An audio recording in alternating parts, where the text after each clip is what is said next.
What's wrong with Daedra? Her name is actually Deidre, and she was just dancing. I know it. We give praises and honor to the living Elohim and bless his Kadesh Shabbat in the name of Yahuah HaMashiach. Pick us up in John chapter 5, verse 39. Something wrong with Daedra. Daedra. Search the scriptures, for in them you think you have eternal life. There they will testify of me, and you will not come to me that you might have life. I receive not honor from men, but I know you, that you have not the love of Elohim in you. I come in my Abba's name, you receive me not. No shall come in his own name, him you will receive. How can you believe which receive honor one from another, and not the honor that comes from Elohim only?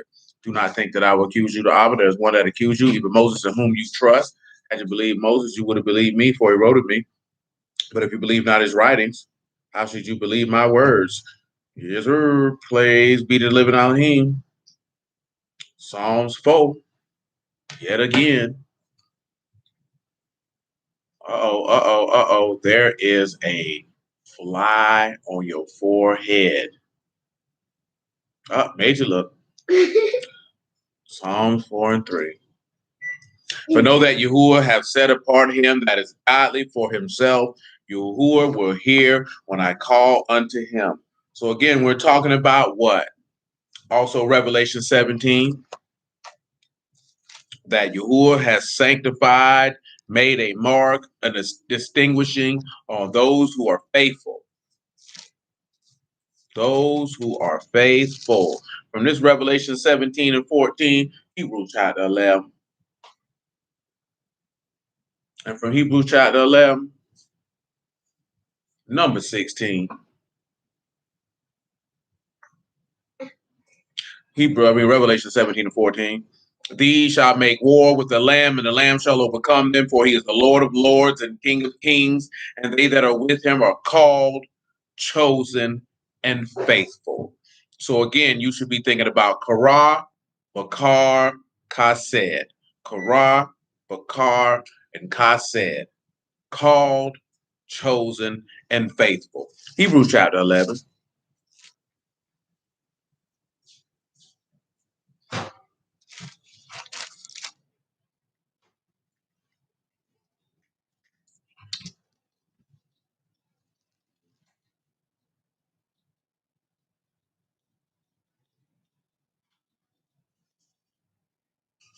I want you to pick this up. I'll pick it up probably about verse 29, because actually the beginning is not what I desire. It's this matter right here. Hebrews 11 and 29. By faith they passed through the Red Sea as by dry land, which the Egyptians are saying to do were drowned. By faith the walls of Jericho fell down after they were compassed about 7 days. By faith the harlot Rahab perished not with them that believe not, when she received the spies with peace. See, pause. See, it's something about that I want to look at based off what is worded here. I want you to come to Yahushua son of Nun, chapter 6, verse 22.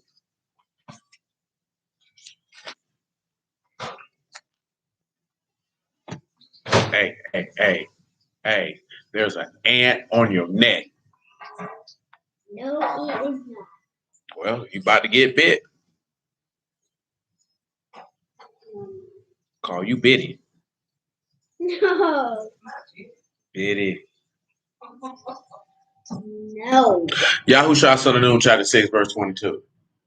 Yahushua said unto the two men that spied out the country, go into the harlot's house, and bring thence the woman and all that she have, as ye swear unto her. She was a little lower than I desired.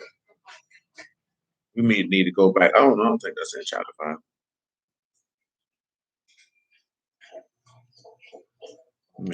That's not.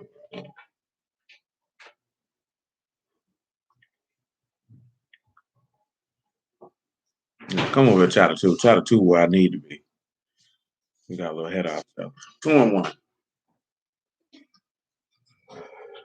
Yahushua, the son of Nun, sent out of Shittim 2 men to spy secretly, saying, go view the land, even Jericho. And they went and came into the harlot's house named Rahab and lodged there. We'll look at spy.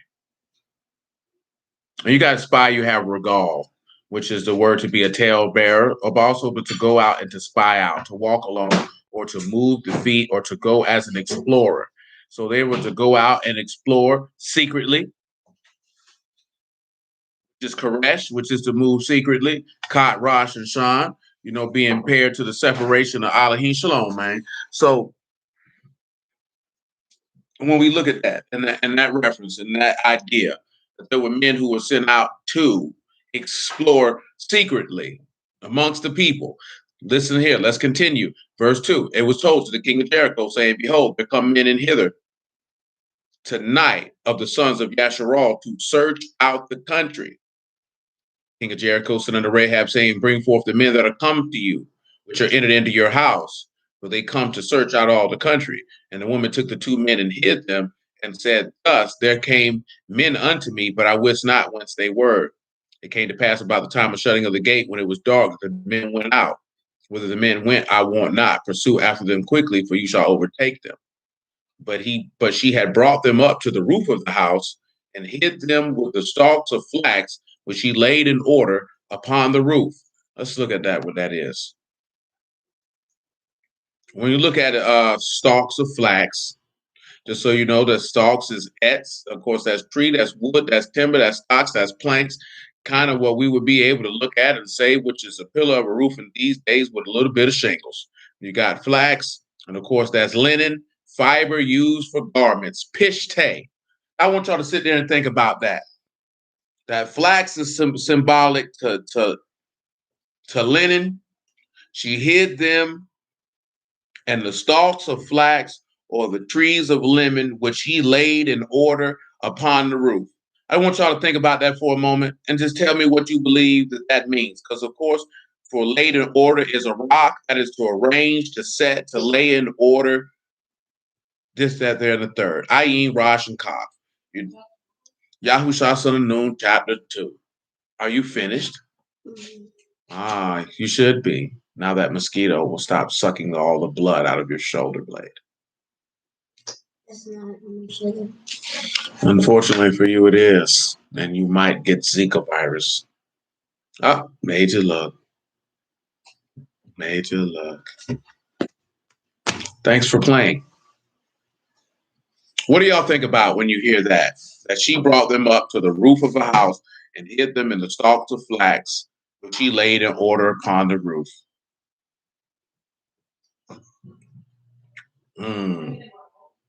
She said Moses. What if any of you have to offer? We got a master brew. Master brew. It's part cherry. It's a master brew.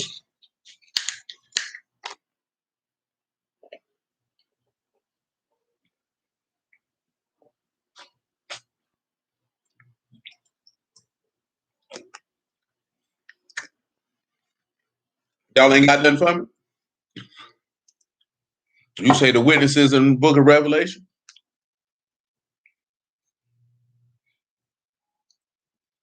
What should stand out in this verse? This verse 6, something should stand out. I gave you the definitions for stalks of flax. But it says she took these men on the roof and hid them with the stalks of flax, which she laid in order upon the roof. This is chapter 2, verse 6. If 15 of y'all in here, now ain't nobody got no idea. You just gonna sit here and just look or listen or whatever it is that you do. Because I don't know what it is that you do. You might walk away. Again, it's ox for stalk. That's tree. That's wood. That's timber. It's a stock. It's a plank. It's a stick. It's a gallows. Ayin and Sod. You know the way. You know the way. And for flax, again, you have pt3. Flax, linen, fiber used as material for garments. Pei, Shan, and Tau, pairing to the words of the covenant of which you know the way. And this woman took these two men and hid them in the stalks of the flax, which she had laid in order upon said roof. And again, lay in order is a rock, but you know it's a set in order. You think about the men hiding in caves. Very well, sir.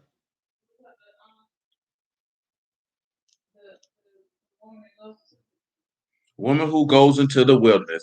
Would anybody else like to offer anything before we move on?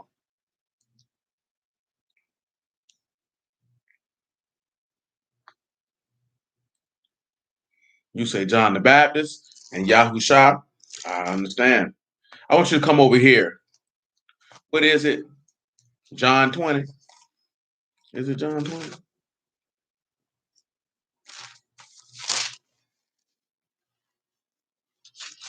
Matter of fact, before we go to John 20, let me do this.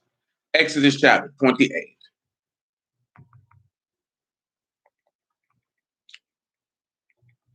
Let me deal with one thing, because this is dealing with being chosen. So this will be dealing with the Bakar. So, chapter 28. 28 and 1, if you would. After that, you can get to Proverbs chapter 7.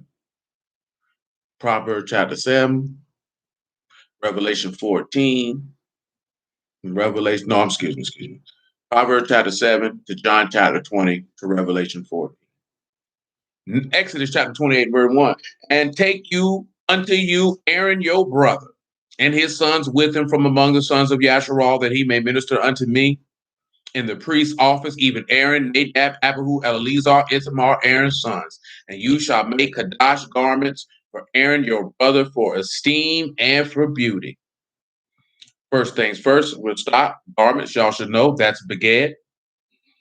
Bat, Gamal, and Dalit is what you already know, that the son is the messenger of his offering or sacrifice, if you would.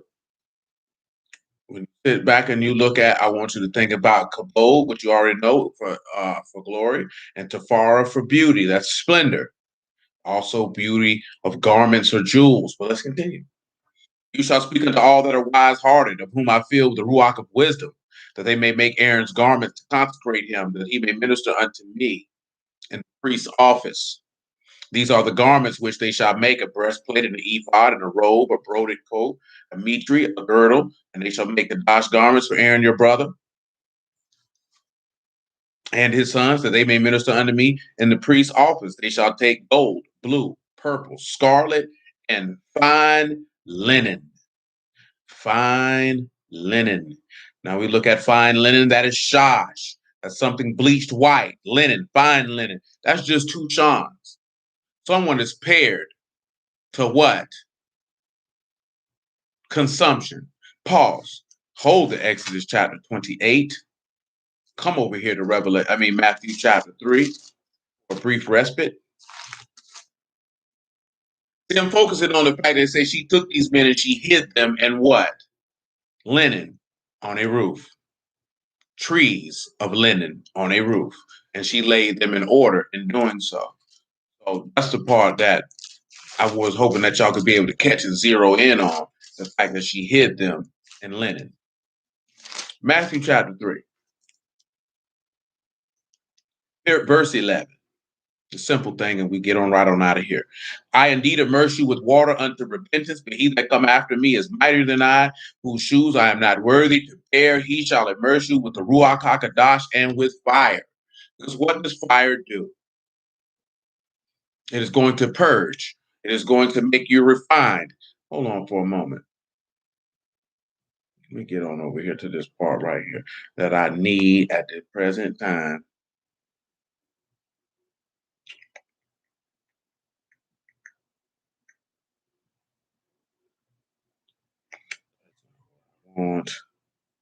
That is not what I want.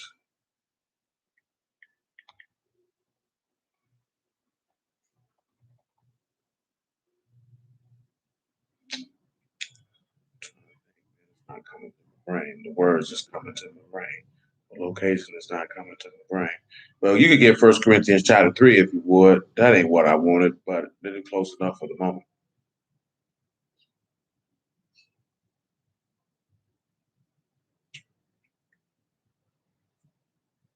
1 Corinthians chapter 3. They pick it up at verse 9. For we are laborers together with Elohim. You are Elohim's husbandry. You are Elohim's building.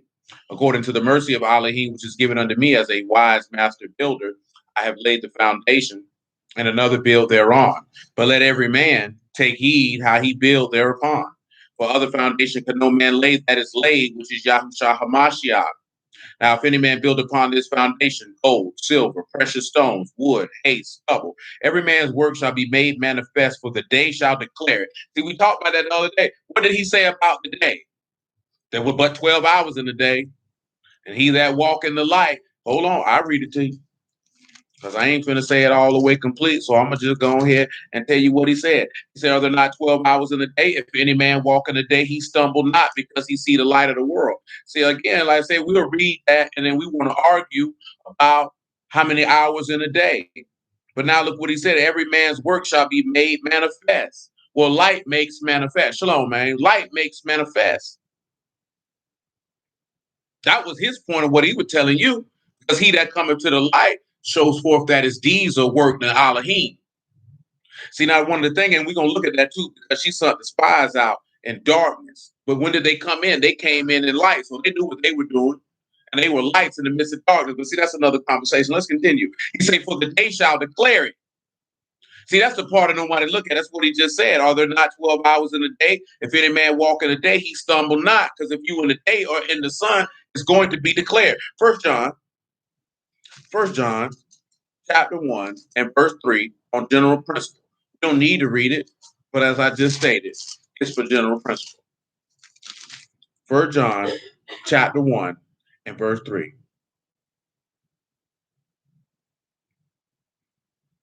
He said, that which we have seen and heard declare we unto you, that you also may have fellowship with us.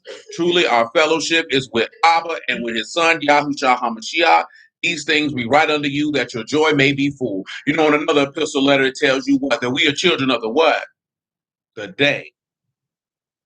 So, see, this was a lot of things. Let's go back to what I was talking about on Wednesday. A lot of bruise, their deeds manifest that they evil as the day is long. See, right now, right, I've seen a few brews do it. And I hate to mention this thing, but I have to mention it for the context of the hypocrisy of our people. Like, it's a lot of brews. They mad with Kevin Samuels. They slander the man. They call him gay. Anybody who in the word wouldn't ever bear false witness against somebody unless they was in the room and seen a penis in his butt, seen a penis in his mouth. But see, that's not the point of him. Because what are they doing? They caping and they simping. But why are they caping and they simping? Because you saying, oh, you talking bad about all women, this, that, there, and the third. I heard a brother in a whole nother video made a statement. He said the Bible talk about female nature way worse than any man on YouTube do. And then, of course, it just brings to mind the question, the thing that I already know. That if Yahushua was walking this earth and saying the things that he said in this text, these people would despise him and kill him. They'll be saying the same thing. The Lord said, I'm an austere man. If you pay attention to how the Lord talks, I've been telling you this for years. Well, that man would slick out his mouth. That man was very blunt. He was very direct, and he was very harsh in his assessments. And he was never harsh to anybody who came to him in humility and desirous of words of salvation. He was only like that with the proud, rebellious, and stubborn. Pay attention to the text. Get all that dreamery out your mind. And this man was ho-hum, loving and hugging everybody. Because he was not. Because the problem is that we have taken the greatest man who ever graced a foot on this earth, Elohim himself, and tried to reduce him to having the character and personality of a woman. Because that's not how you lead. Like, if when you taking a case in point, that story in John, when he told that woman, and the man you with is not your husband, he effectively called her a whore to her face.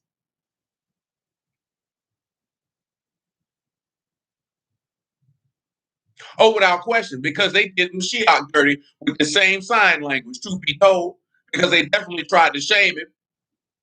They definitely insulted him. They definitely tried to guilt him, and they definitely needed to be right. We could definitely just spend days and weeks upon and throughout the entirety of the text of people using sign language, shame, insults, guilt, and the need to be right. And these are all the things that this man say that you would have to take. Why do you think Paul say, don't be ashamed of the sufferings of Mashiach? Because that's why nobody want to talk about no truth out here and really call people out for their conduct and their behavior. Because they're going to shame you, they're going to insult you, and they're going to kill you. Imagine if Yahushua was walking this earth with the way people behave. Do you not think that he would look these women in the face and tell them you are dressed like a harlot and a whore? Do you think that he's not going to tell these young men that they're hypocrites and that they are vipers, slayers, and murderers? You think he's not going to tell these people that? You think he's just going to walk around in a circle, I love you, just repent, my brothers? No, he's going to look you dead in your face and tell you your deeds are evil. And when you come at him with some delusional excuse, he's not going to accept it. See, what we done got to the point is that somebody can say something so asinine out their mouth and that a person is supposed to accept it and not challenge the fallacy of the thought process. You know what I'm talking about? That's what you have to pay attention to. You can get caught up in the fact that you don't like this nigga. You might think you're homie. You can get caught up in all of that. But you're missing the key component of human interaction. This man is challenging the thought processes of people who cannot defend their stances. See, let me tell you something real, man. Because we just talking about this here, right? You know, I've been telling y'all this here. And I was taught this as a jit. See, it's one thing that this nigga said. He done said it before. He said it last night. That nigga POA say it all the time. That's how I know these niggas real niggas. When it come to whatever nigga talking about, I know most of these niggas ain't real niggas. They ain't been taught nothing. But I think Kevin Samuels told niggas last night, you can't be no high value man and you ain't got no discipline over your penis. You think because you got access to women and you can hit them? See, that's what niggas taught me when I was a jit. Like, boy, you ain't supposed to be running wild out here knocking anything down. You supposed to have some manner of standards and protect your seed. You just don't give your penis out to any and everybody. See, that's the thing. You ain't supposed to tell no young nigga run out here and smash as many women as you can. That is a trash man. That is a man of no value. A man of value values his penis just as much as a woman should value her vagina. Because he's got the most precious and greatest gift that he can give anybody, and that is his seed. And he ain't gonna give that to anybody just because he can. And I see a whole bunch of niggas on the internet. I know them niggas squares because I saw them niggas talk about it, smashing hoes and chasing hoes. That's how I know you niggas couldn't get no hoes. The only reason you niggas can get women now because you got some internet fame and you got a little bit of change and them hoes move by that because you can't get no women without a use of nerd, nigga. Ain't no real man out here smashing any and everything come his way. Because he's going to have some manner of discipline. See, that's the things that average people in this earth going to overlook when somebody's telling you to have some discipline. That is the hallmark of masculinity. And that, truth be told, is the hallmark of godliness because the entire text is dictated on the ability to discipline yourself. The text tells you not to be ashamed of the discipline of Yahuah, not to resist the discipline of Yahuah, and that one of the fruits of the Ruach is temperance or self-control. And the book said, a man who don't have no rule over his Ruach is the same as a city without walls. That means you are easily taken and destroyed. I was told by many a man in my youth that the fastest way to get yourself taken down is to have no discipline with women because they will overrun and destroy your life. Because you're going to be so caught up with having some type of sensation in your penis that you are not going to be focused on the task at hand and you are going to lose. When you come around and you deal with this word, that man told you to take up your stake and follow him. That means there's a manner of discipline that has to be made. This is how you know when you look at certain things. That's how you can tell. People don't really pay attention to this here because they want to see things. Niggas living in a fantasy world. But guess what? The same way nigga talking about, oh, this nigga's gay. Where his wife's at? Where his women at? Well, they said the same thing of the Lord. If you were God, tell him come down here and save you. And I'm not saying this to put this nigga's no base in because this nigga's a sinner as the day is long. But my point of the matter is that same spirit on some natural stuff, what you think gonna happen when you go to talking about heavenly things? If niggas is acting like this over natural matters of challenging people for their ridiculousness of how they live their life, what do you think is going to happen if you go to speaking of heavenly things and challenge these people in the same way? What do you think is going to happen? That's why I told you these niggas lying to you. Oh, Mashiach gonna straighten it out in the wilderness. Challenge these people on the wickedness they doing and see what happens. You're not going to have no, see, this is different. You did, like I said, the worldly stuff, natural stuff, that's different. But nevertheless, it's natural stuff, but it's still real stuff because you're talking about people's lives, how people think and how people live their life. I heard a brother say one thing which is real resonance in my mind. Praise Yahuah for all of you brothers and sisters on here for the most part. That's not what's going on. But we could always be better as a collective. He said a lot of these women in modern times, all they want to do is live a life of luxury. There's no desire to have a community anymore. What does that mean to have a community? That means to get with a man and to have his children and to have a family and to congregate and fellowship, whatever words you want to use, and interact with other people who have families, to build a base of people that look out and do and build with one another. See, that's how a community is built. See, in this day and time, people feel like we should build things by going out, starting businesses, getting money, and doing all this stuff. And that is all well and good. But see, niggas so stupid that you cannot build a community when you don't have families. Because what is the community going to be built on? You don't build a community off of resources. And if anybody tells you that, you're talking to a jackass. You can only build a community with a family. That means a woman needs to find a man, marry that man, have those kids, and that's how that's built. You can get all the businesses and all the wealth in the world, and our people will not do any better because you have no family structure. There are no families. It's a bunch of disjointed, fractured, and broken homes. Children who are being raised by a woman and never seeing their father for whatever reason that may be. Or the even more confusion in the co-parenting, going from one house to the other.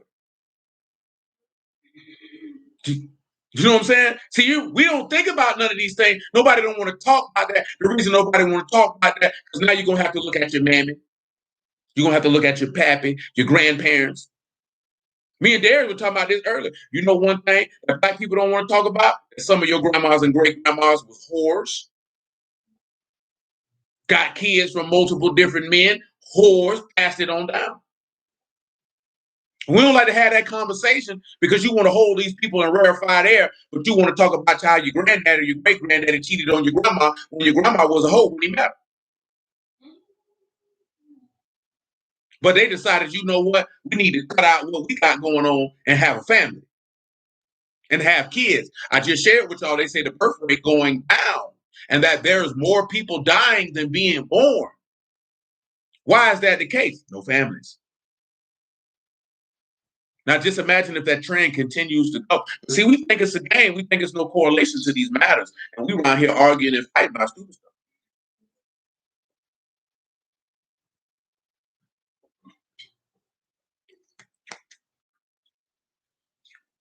But why is that the case? I've been telling you for years. The books show you that. You want to control a society, you deceive the women, and the men will follow after the women, and you can destroy a society. Women are easily deceived because they're emotionally led. All you have to do is feed into how they feel. The men have a desire to lay with the women. So therefore, they will compromise themselves in order to lay with the women. That's why you have so many niggas ready to hate, talking about somebody hate women. It's amazing to me how somebody can hate women when they call them to task for their conduct. So I guess the Lord hate everybody. I guess Yahuah hate everybody. Because I want to see one of these old wicked, no good, wicked, stinking, funky bastards stand in that line and go through that judgment seat and say he hate women and hate men when he go to calling people to task for what they done in this body, whether it be good or whether it be evil. And does he hate you? No, nigga, you hated him. And he gonna pay you back to your face, nigga. Let me go ahead and move on. Because I'll keep on going. The junk disgusts me because this is the stuff that I'm paying attention to. The same way they calling this man gay for some natural stuff, they called your God a devil to his face.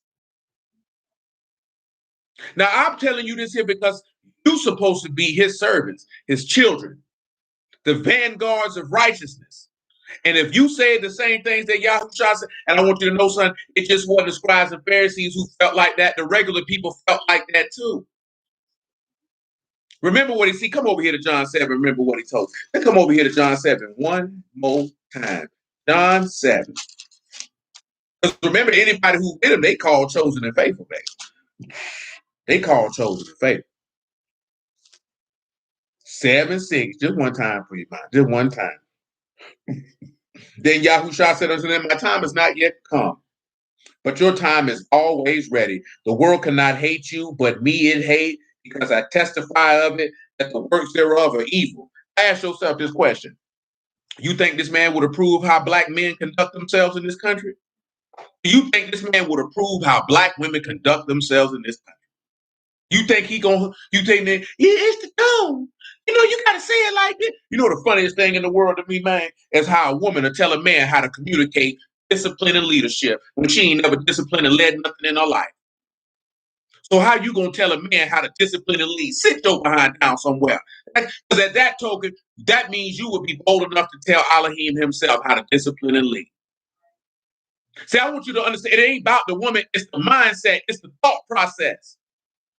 You can't tell someone who has the discipline and lead how to do it, because you're going to tell them how to do it to cater to you. And we too stupid to pay attention to that. That's selfishness and manipulation. You can't tell the corrector how to correct, because you're going to tell them so you can keep going in your folly. Imagine when Yahuah came down off that mountain and caught these people with that golden calf, and they told him, oh, you can't rebuke us like that. If you rebuke us like this, then we'll listen. That's the mindset of people in this day and time when they say, it's your tone. If you said it like this, once a person say, if you said it like this, I will receive it, they already acknowledging that they know you telling them what's right, but they refuse to adhere to it. They're telling you, I know what you told me was right. I know I ought to change my conduct, but I'm not. And I'm going to use the excuse of, I don't like how you said it. That's a selfish, proud individual. Now, how we got all this wisdom and all our word in us, and we can't call that out and point that out? That person is selfish, because you don't like the fact that that's a reflection of the mediocrity and failures that you have participated in your life. Because this person's not even talking to you, but you cut to the heart. And that's what happened in Acts chapter 2, when all the people stood out there and heard Peter drop that gospel. They said they were cut to the heart. They were cut to the heart because they knew, well, we had a hand in killing that man. That he wasn't talking directly to me, but he was talking to me because that's me. I thought like that. Definitely get less and less, because that go to point. Well, one thing about it, even with Yahushua, them disagreements got less and less because they couldn't say anything. And the only thing they could do was insult. I'm gonna tell you something, man. When you bringing up cogent points and your opposition can only do, and the only thing they can do is insult you, that means they can't refute your information. That's why Yahushua told you, don't meditate on what you're gonna say. He said, because I give you a word that your adversaries cannot gainsay nor resist. That's why you have to learn to keep your mouth closed and just wait and let Yahuah put a word in your mouth. And see, this is just a natural example. You understand? I'm just using him as a natural example of concepts that you've already been taught in this word, because it's just relevant, because I see it on how people behave. I've seen several people all day talk about how this man's a homosexual. This man's a homosexual. All it made me think about is, what are they going to say about the godly when Yahuah stir up your spirits and raise you up to open your mouth and condemn this world to his face? What are these people going to say about you? Are you ready to handle what these people are going to say about you? Are you going to be able to handle the vitriol that will come your way? All because you're of the day and your works are manifest that they in Elohim. These people in the night, their deeds are evil. They don't want to come to the light, because if they come to the light, they got to correct themselves. Let me tell y'all something, man. It's for most people in this world, it is easier to stay in error than to put in the work and get right. because that means you have to look in the mirror and realize I got some work to do. And most people don't want to work because most people are lazy. Most people want things handed to them. And most people don't want to change. Most people don't want to change. I was telling somebody earlier, they was like, "You're so mean." I'm not mean. I just was raised by hard people who come from a different generation, a different group of people. Because you have to take stuff on the chin. If you ain't doing enough, the first person that should tell you ain't doing enough should be yourself. You should be harder on yourself before anybody else has an opportunity to do so. I'm talking about a man, not no woman. Because just like with that meme I shared you what Patrice O'Neal said, women don't want to win, they want winners. And most men don't have the heart to be a winner. Because to be a winner, you got to work. To be a winner, you have to sacrifice. To be a winner, you got to be consistent. To be a winner, you got to be focused. That's why the Lord was able to overcome death, because he was a winner. Imagine if he fell victim to all the things that were going on around him, which would deter him from being a winner. Because guess what? Yasharal didn't want to win. They just wanted to be down with the winner. You know what I'm saying? Ain't nothing wrong with it. See, we look at that and you get mad. Why she want a winner? Well, who wants to be with a loser? Everybody love winners. You think niggas like the Lakers just because they like the Lakers? No, niggas like the Lakers because the Lakers were winners. I'm not talking about recently. I'm talking about during in the early 2000s. You think niggas like the Bulls just because niggas wasn't Bull fans in the 80s. Niggas wasn't Bull fans in the 70s. They sure became Bull fans in the 90s when they were winning. You got people who were Patriots fans for 20 years. Tom Brady left, they weren't fans no more because people are fans of winners. Nobody wants to be a fan of a lovable loser. Who wants that? Who wants to be a fan of Satan? Dummies. Dummies. The whole world is running with a loser. And you can read in the text he gonna lose. And they try to come up with reasons how it's a lie that he gonna lose. Lord have mercy. Let me finish this 1 John. 1 John chapter 1, man. Verse 4. These things we write unto you that your joy may be full. This is the message which we have heard of him and declare unto you that Elohim is light and in him is no darkness at all. If we say that we have fellowship with him and walk in darkness, we lie and do not the truth. That's why I say, ain't it 12 hours in a day? He that walk in the day, they stumble not because they see the light of the world. They see life. How could you fall and you walking in life? That makes no sense. But again, our focus on is how many hours it is in a day. You know that means you have to be extremely carnal. And then this is how we use to justify it. We gotta search out all truth. Get your funky behind out of here with that nigga talk. You would rather sit here and talk about you gotta focus on all truth when we talking about the reliability and firmness of Elohim, and you want to take the English definition of truth to justify banal and endless and idiotic arguments about how many hours it is in a day. Meanwhile, the people are wicked and wicked and wicked and unbelieving and faithless as the day is long. And all you got for conversation is, bro, a day start at the nighttime, brother. You know, it's the day part, it's the nighttime, then the day part, and then when night comes back, it's another day. This is what we dealing with every day. This is the mindset. Who wants to follow? Nigga, you're a loser. That's loser conversation. Because ain't no winning in that conversation. How am I going to win by when the day start, my nigga? I need the game plan on how to win. Can you tell me how I can win? That's how you know most of these men were raised and hung with losers. Because they don't even focus on what you need to do in order to win. At the end of the day, you want to win. You want to win. So I was talking, my little cousin had posted something like, can you be wealthy and have integrity? The book tell you that riches are good with integrity. Let me find that place. Go over here to the book of Proverbs. I can't recall it. Come over here to the book of Proverbs. We find it real quick. See, most people in this world, because the conversation we were having in person was like, most rich people are not good people. And I'm like, you know what? I can't say that a rich person is not a good person because they're rich. Because they mentioned people like, what his name is, Epstein. Nigga like Epstein was a pervert before he got the money. You think when he got some money, decided he wanted to molest little girls? That nigga been nasty.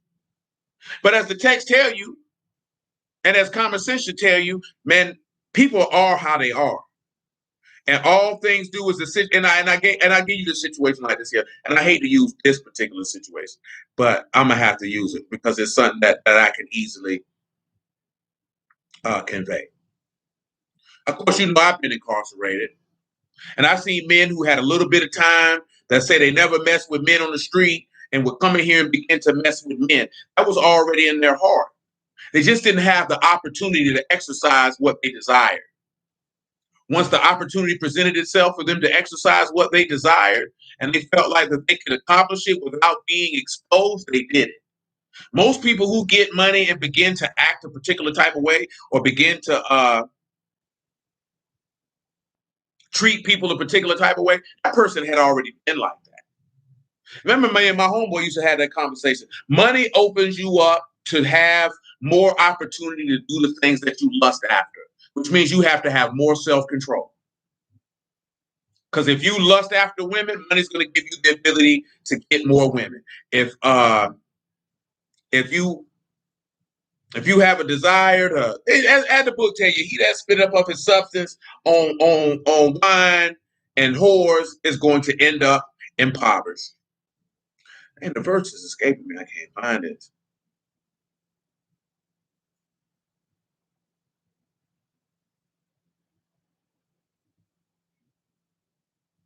Because we already know riches are not forever. Come over here to Proverbs 27:24. I'm still that's not what I want though. It's just escaping my brain.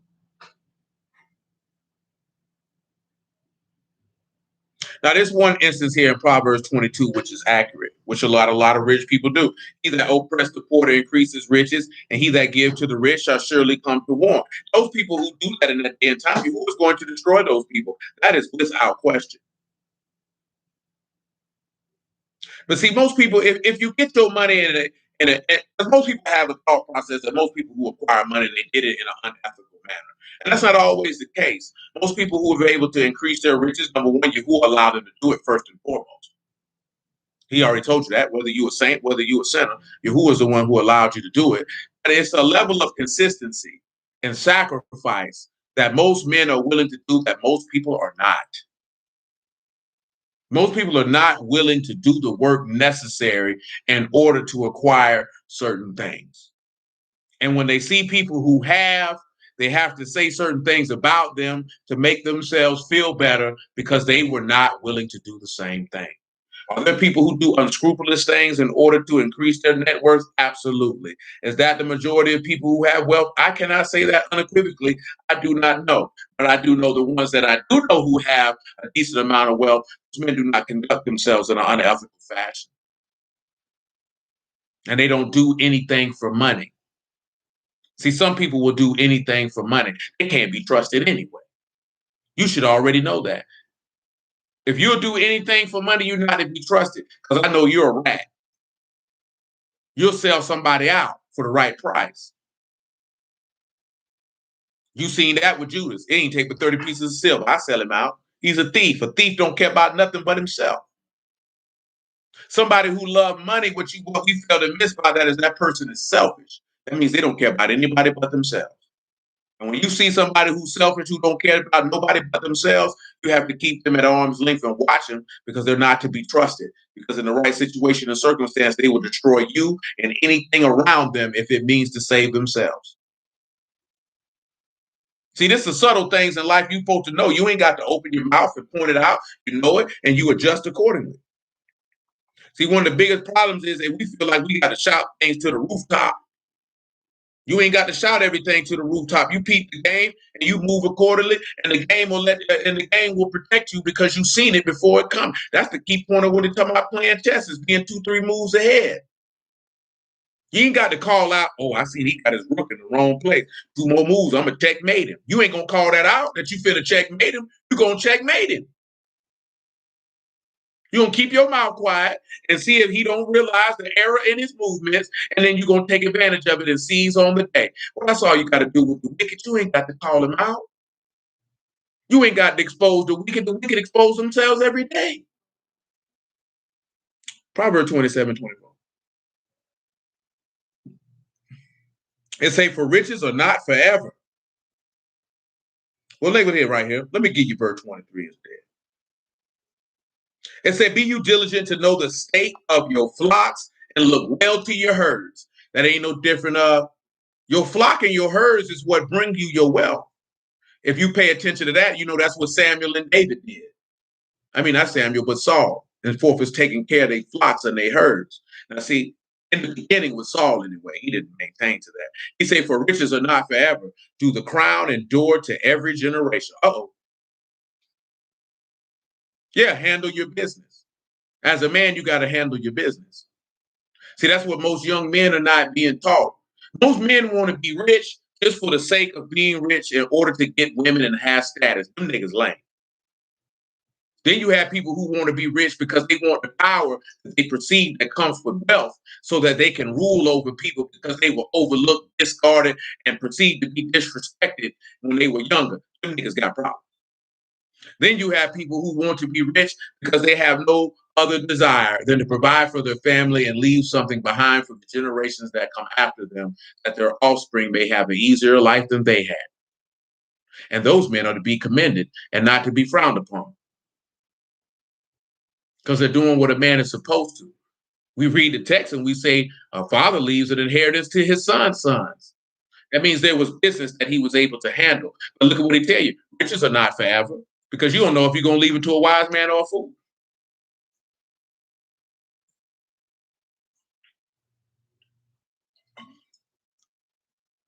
Solomon told you that. You can put all your work and your son can devour it on whores and alcohol. You wouldn't know. But nevertheless, but does the crown endure for every generation? And that we know that it does. Let's take a look at something real quick. We still over here holding Exodus 28, Yahuah, son of Nun, chapter 2 and chapter 6. Let me see something real quick.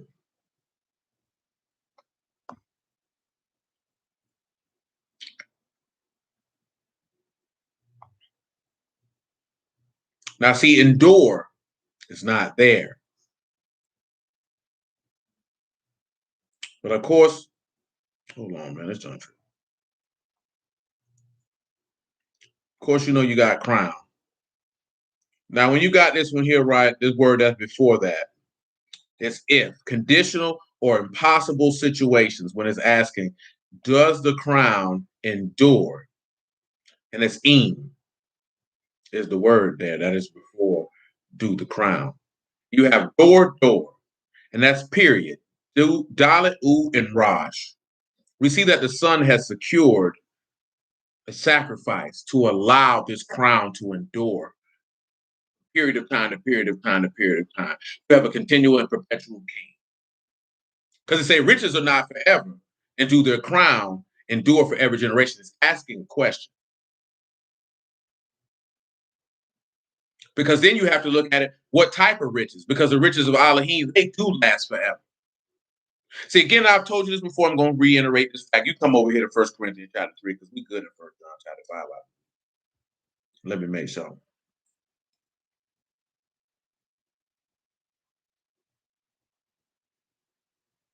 Let me read verse 7. But if we walk in the light as he is in the light, we have fellowship one with another, and the blood of Yahuah HaMashiach, his son, cleanse us from all sin. And again, this is talking about walking in the day. We can return to 1 Corinthians chapter 3. But when you look at this here, right, if you're rolling with Yahuah, you're never poor. Again, I keep telling you this here. Most people want the monetary riches. They don't want the riches that come from heaven. Because I'm telling you, because the riches that come from heaven, you can't floss that. You can't go to the Gucci store and buy nothing with the riches from heaven. You can't buy a Benz with it. You can't buy a Rollie with it. You can't stunt and get the hose with it. That's why it doesn't appeal. But guess what? I mean, those riches aren't for everybody. And why are those riches not for everybody? Because there are men who are willing to do the work necessary to acquire those riches, the same as it is men willing to do the work necessary to acquire natural ones. See, for me, it doesn't even really matter if I acquire a gross amount of riches. See, from my childhood, I just had a desire to say, I want to make $1 million just to say I made $1 million. You know what I'm saying? It ain't even just the fact, it's just the fact of I would like to be able, before I leave here, to say I accomplished the ability to gross $1 million in a particular venture. Just for the ability to say I accomplished that. Indeed, young sir, indeed. You know what I'm talking about? But of course, when it comes with it, now I'm understanding the word. I'm just a stranger and a pilgrim passing through, so I really don't give a damn. You know what I'm saying? If I acquire that or not, it means absolutely nothing. That's before you get into all this stuff about fiat currency and all this other type of stuff and the stuff that I know that these people are trying to pull in regards to the economy. It doesn't even really matter because I'm just a stranger and a pilgrim passing through.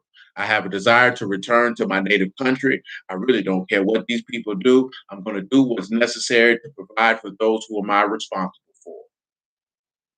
If there is a purpose or rhyme or reason that Yahuah see fit to allow enough what's the word I'm looking for? A reservoir of currency to be able to pass on to an offspring later, because we will still be present in this God-forsaken place, then let his will be accomplished. But nevertheless, it's not my home. I really don't care. You strip away all this other stuff and like this here, yeah, we do this and we do that. But at the end of the day, I don't really care. This is not my home. I don't care about these people's money. I don't care about their land. I don't care about anything that I could be able to purchase in this place. In the grand scheme of things, it is grossly irrelevant. I have a desire to return back to the place of which I came from. I have no desire to take up any roots or have any lasting and longing attachments to anything in this God-forsaken place. It's not my home. I have nothing connect me here. I really don't care. As simple as that. You know what I'm saying? Some may not feel that way, and that's fine. But I myself, I don't feel that way. That's how I believe. That's how I see it. That's what courses through my veins and emanates from my spirit. I could care less about this place. I want to go home. I don't want to live here anymore. And they can keep everything that they have, other than the things that if you will see fit that he has them gives us on our way out the door. 1 Corinthians chapter 3, verse 13, one more time. Every man's work shall be made manifest, for the day shall declare it, because it shall be revealed by fire, and the fire shall try every man's work of what sort it is. If any man's work shall be burned, he shall suffer loss, but he himself shall be saved, yet so as by fire. See, this is the thing you're looking at, right? When that furnace of affliction come to purge by fire, the things, the impurities that's in you, you may lose those things, but you're gonna save your soul. See, a lot of individuals don't want that baptism by fire because this thing they don't want to lose. It's things they don't want to lose. You've seen a lot of people go through them. Remember, he said them fiery trials, which for the perfecting of your faith, which is more precious than gold. See, a lot of individuals hit them trials and they say, hey, boy, this, that, and the third. See, I ain't trying to lose that. That's why they don't want to come to the day. Because when you come to the day, you got to come to the fire, baby. Got to come to the light, and the light gonna make manifest. Come on back around this corner, Exodus chapter 28. Let me get on my horse and crank this up so we can get where we need to be and how we need to get there. So one thing's for certain, and two things for sure. Let all esteem, praise, and honor go to the name of Yahuah. Let that be known.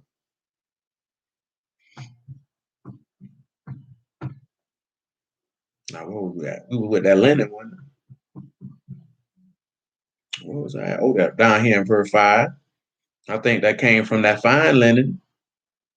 Mm-hmm. With that Sean.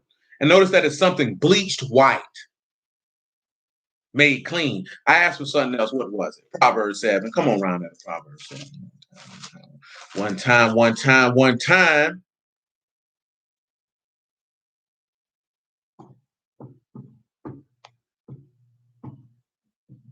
7 and 14. Well, you could make it 13. Yeah, because we're talking about the linen. And again, the linen is dealing with someone who is chosen. That's the Bakar. I'm just using a nice roundabout way by the grace of Yahushua to deal with the aspect of being chosen. 7 and 13 Proverbs. So she called him, kissed him, and with an impudent face said unto him, I have peace offerings with me. This day I have paid my vows. Therefore came I forth to meet you, and diligently to seek your face, and I have found you.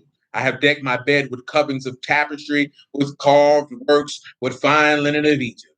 I have perfumed my bed with myrrh, aloes, and cinnamon. Come, let us take our fill of love unto the morning. Let us solace ourselves with loves. Now, for those of you who've been here for many a season, and we don't have the time this evening to go into great detail.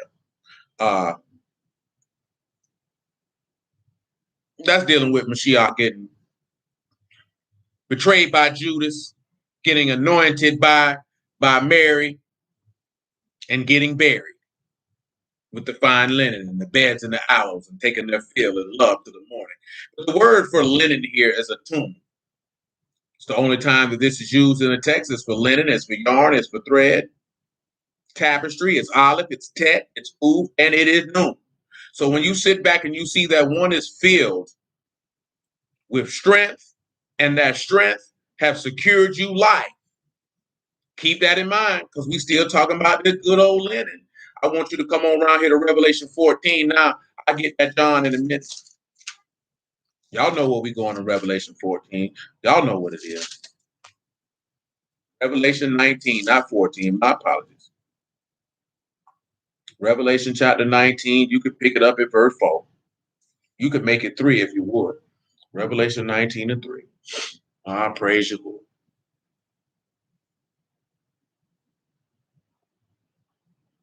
Revelation 19 and 3. And again, they said, hallelujah. And her smoke rose up forever and ever. And 24 elders and the 4 beasts fell down and worshiped Elohim that sat on the throne, saying, amen, hallelujah. And a voice came out of the throne saying, praise our Elohim, all you his servants, and you that fear him, both small and great. And I heard it as with the voice of a great multitude, and as the voice of many waters, as the voice of mighty thundering, saying, hallelujah, Yahuah Elohim, omnipotent reign. Let us be glad and rejoice and give honor to him, for the marriage of the Lamb is come, and his wife has made herself ready. And it to her was granted that she should be arrayed in fine linen, clean and white, for fine linen is the righteousness of the saints, or of the faithful ones. You got to double up. Fine linen, clean and white. This is the garments of those who are faithful. But the righteousness of the saints to get those white garments come from whom?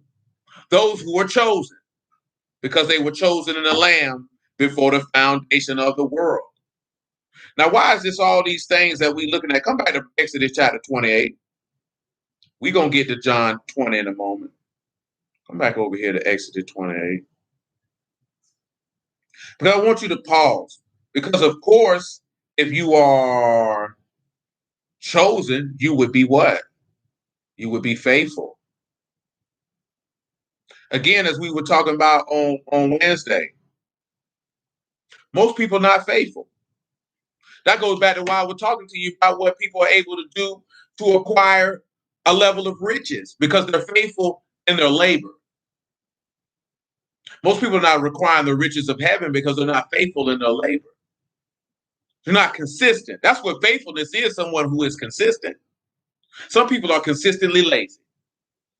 You know what I'm saying? Some people are consistently entitled. Some people are consistently stupid. Some people consistently lie. Some people are consistently kind.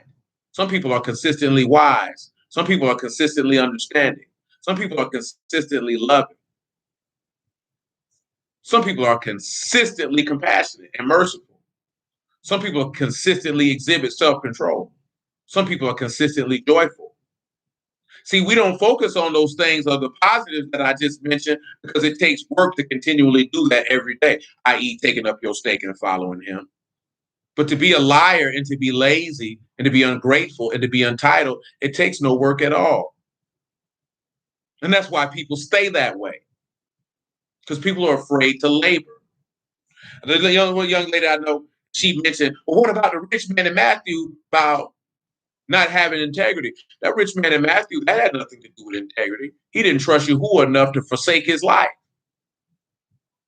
See, that wasn't a story about a man who had riches. That man was somebody who wasn't willing to forsake all that he had to follow Yahuah.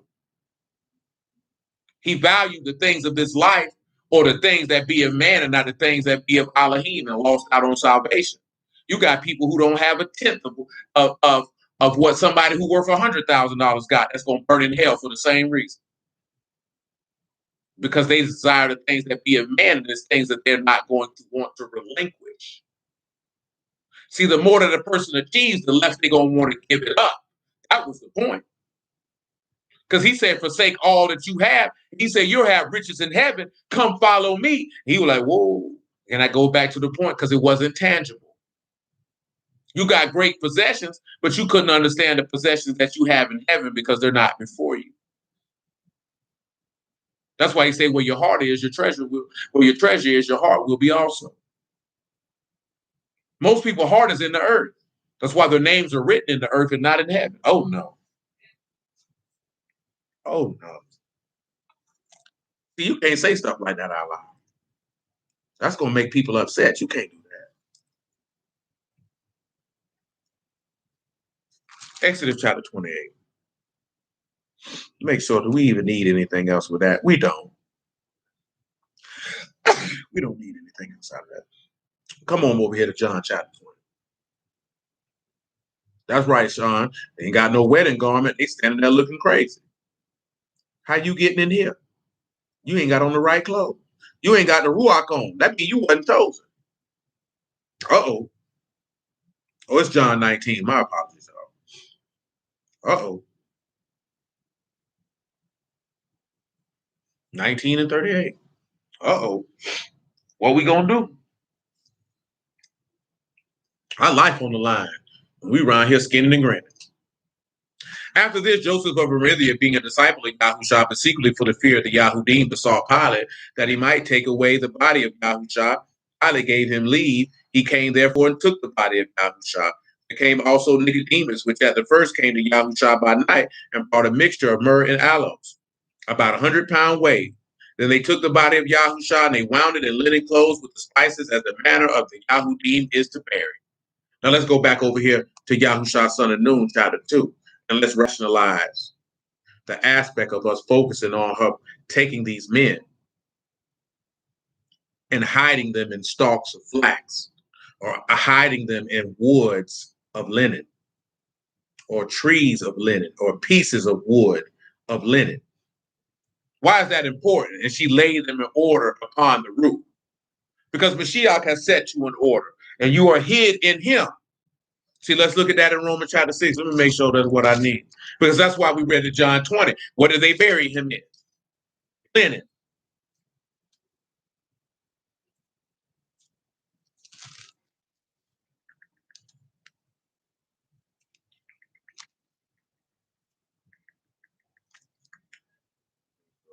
Romans 6 is what I had to desire. You can get 6 in photo. Just hold on one second. Because I think what I desire is in another location.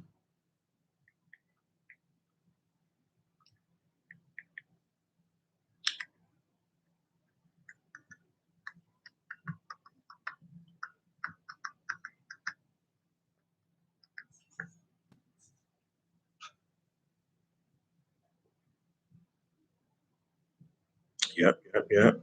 So it is. But I'll deal with this here. This Romans 6, first and foremost. 6 and 4. Therefore, we are buried with him by immersion into death, that is like as Mashiach was raised up from the dead by the esteem of Abba, even so we should also walk in newness of life. If we've been planted together in the likeness of his death, we shall also be in the likeness of his resurrection, knowing this, that our old man is crucified with him, which has come to the point of why you got the wood or the trees set in order, because he came and set in order many proverbs, that the scriptures might be fulfilled. That henceforth we should not serve sin. For he that is free, dead, is freed from sin. Now, if we be dead with Mashiach, we believe also that we shall live with him, knowing that Mashiach, oh man, the page is gone. I don't even remember what it says. Being raised from the dead, died no more, and death have no more dominion over him. For in that he died under sin once, and but that he lived under Elohim. Likewise, reckon you yourselves also to be dead indeed unto sin, but alive unto Elohim through Yahushua HaMashiach our Lord. See, that's the conversation that we don't like to have. That you want to be dead to rebellion, but alive unto Elohim. That's what you're supposed to have been doing when you got baptized. Colossians 3:1. You're saying, I'm going to die to sin. I'm going to die to the world. I'm going to live for Yahuah. Many people don't want to do that.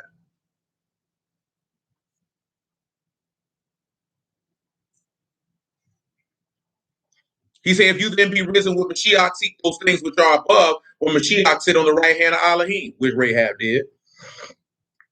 Set your affection on the things above and not the things on the earth. Because her affection was on Yahuah because she believed the spies. Remember what she told me? I heard about y'all. I heard about y'all. Her affection was on Yahuah and not on the things of this earth of staying in Jericho and worrying about the people around her.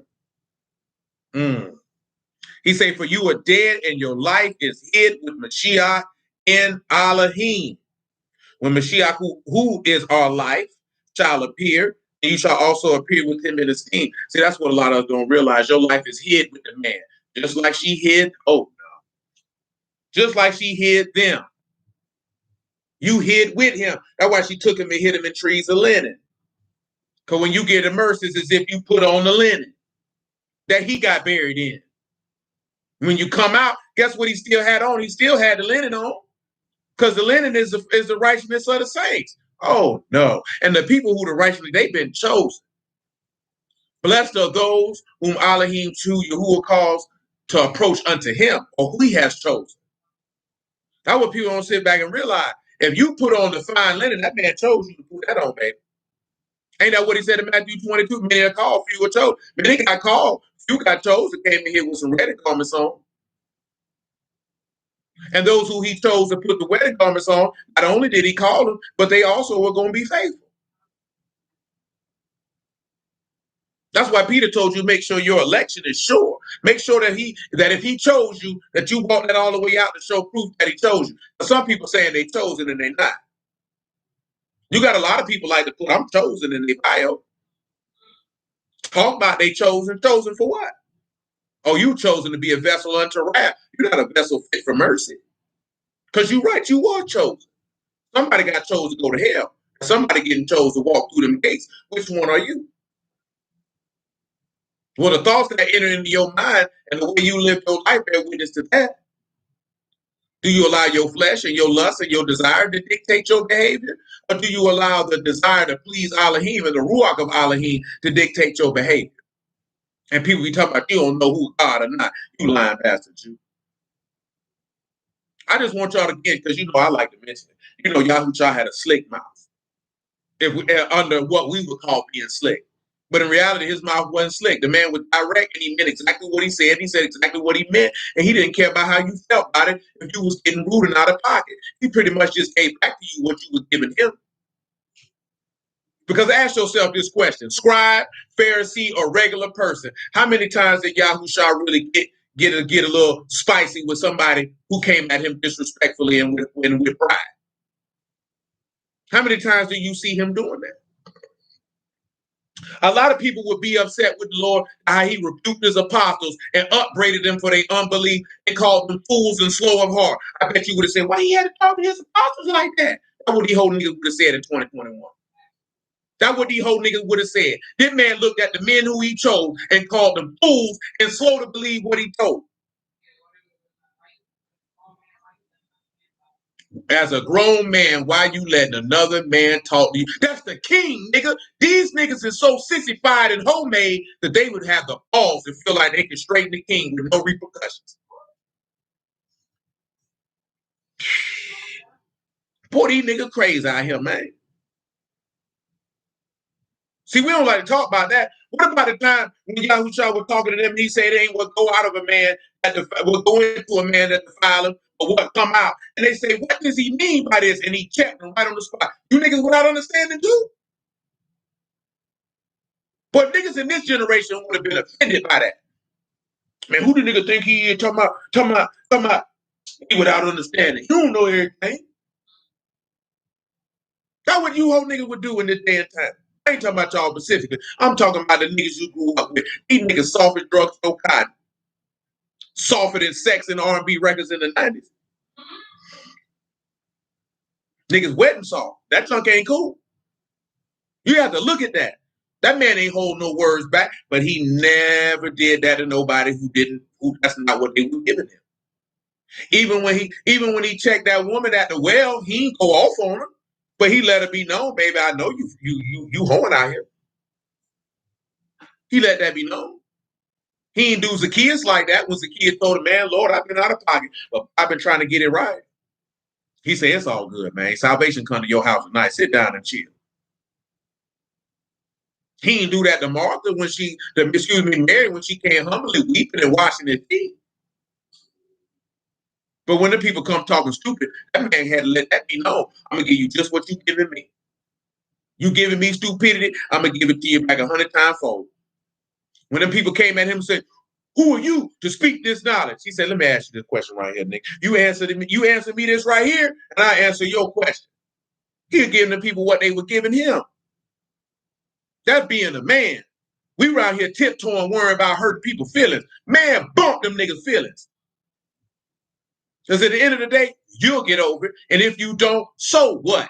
Because guess what? You're not benefiting anyone by trying to spare their feelings. You know why you're not benefiting them? Feelings change. You can't cater to something that's fluid. Feelings aren't static. That means they don't stay the same. So if you try to, that doesn't mean that you come out here and just be brash and abrupt with coming with the explicit purpose of trying to hurt people's feelings. Now that's just being a douchebag. But guess what? If you have to tell the truth won't hurt somebody's feelings if they ain't prepared to hear. And when I say ain't prepared to hear, meaning somebody who can take correction and be like, dang, man, that junk sting, but that nigga ain't lying.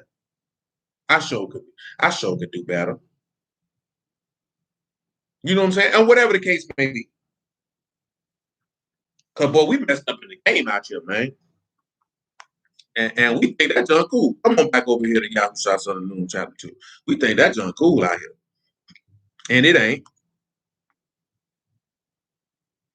And it ain't. Like the nigga had that woman on that show. She talking about, oh, I'm 5 feet tall, 160 pounds. And the first thing, oh, I'm big. No, you fat, ho. A dude I know said this, the gay just gave an example. That nigga said a woman will come to you and ask you, am I getting fat? And she don't want you to tell you. She don't want you to tell her the truth that she is. She wants you to lie to her. But see, a nigga like me, I'm gonna tell you, yeah, you fat. You can stand to lose 30 pounds. You need to go to the gym. You know what I'm saying? You can stand to lose it. It's okay. That's not a bad thing. And the worst part is, you asked, but you want me to lie to boost your self-esteem up. Just like what he told you in Isaiah chapter 30. Then people say, don't speak us to us right thing, speak us to a smooth thing. Prophecy deceits. That's the heart of men.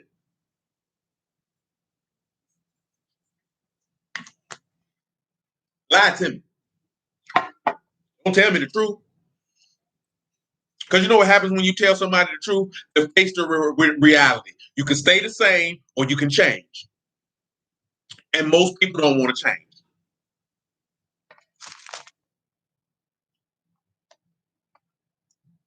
Whatever it is that needs to be corrected. And everything that needs to be corrected doesn't make you a horrible person. Like if you're doing business and a customer tell you, hey, this is my experience, that's their experience. That could give you insight on how you could be better in order to serve your customer base, to add value to a customer. That doesn't mean like so that nigga don't know what he's talking about. You got some customers that are A1 douchebags and A-holes.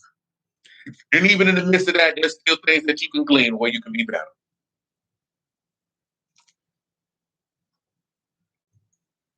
2 and 7, Yahuah chapter 2. And the men pursued after them the way to Jordan under the fords. As soon as they which pursued after them were gone out, they shut the gate. Before they were laid down, she came up unto them upon the roof.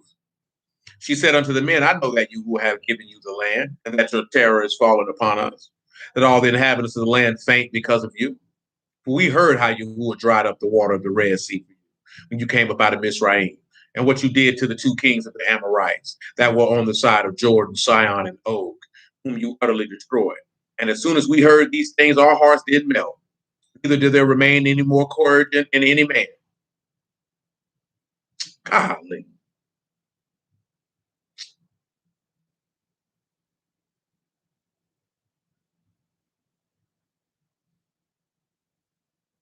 because of you. For Yahuah your Elohim, he is Elohim and Shamahim above and in earth beneath. Now therefore I pray you and swear unto me by Yahuah, since I have showed you kindness, that you will also show kindness unto my father's house, and give me a true token. Now let's talk about a true token, ladies and gentlemen. You know that that's a moth oath. Y'all know what that is. That's a faithful mark. Well, what is the faithful mark?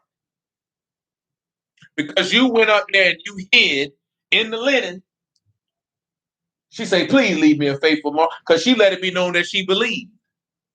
What does Romans 10 say? Although, come on and look at it. Come on and look at it, because she did the very thing what you're seeing.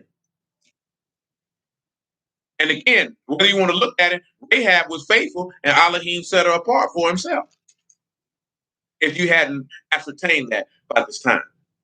Romans 10 and 9.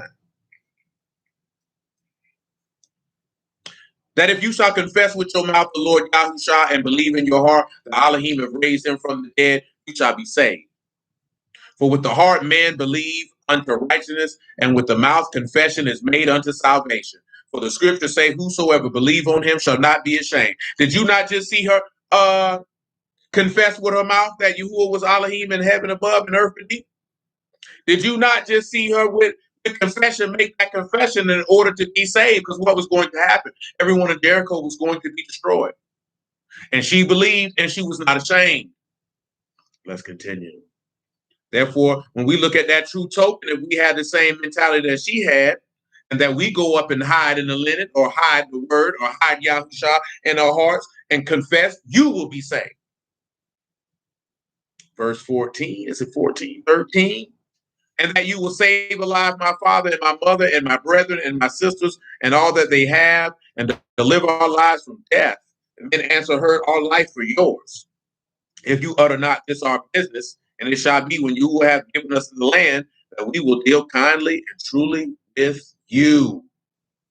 And she let them down by a cord through the window, for her house was upon the town wall, and she dwelt upon the wall.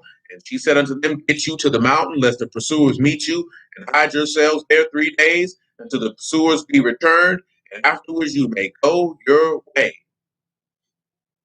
I guess those 3 days and the things that pertain to that sound pretty familiar to you now, don't they? The men said unto her, good grief, this thing doing what it want to do today.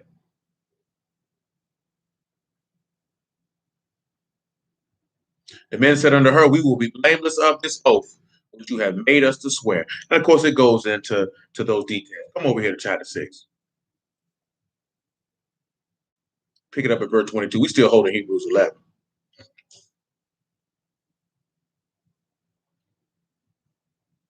Yahushua said unto the 2 men that spied out the country, go into the harlot's house and bring thence the woman and all that she has, as you swear unto her. The young men that were spies went in, brought out Rahab, her father, her mother, her brethren, all that she had, and they brought out all her kindred and left them without the camp of Yasharal. They burnt the city with fire, all that was therein, only the silver, the gold, the vessels of brass and of iron, and they put into the treasury of the house of Yahuah.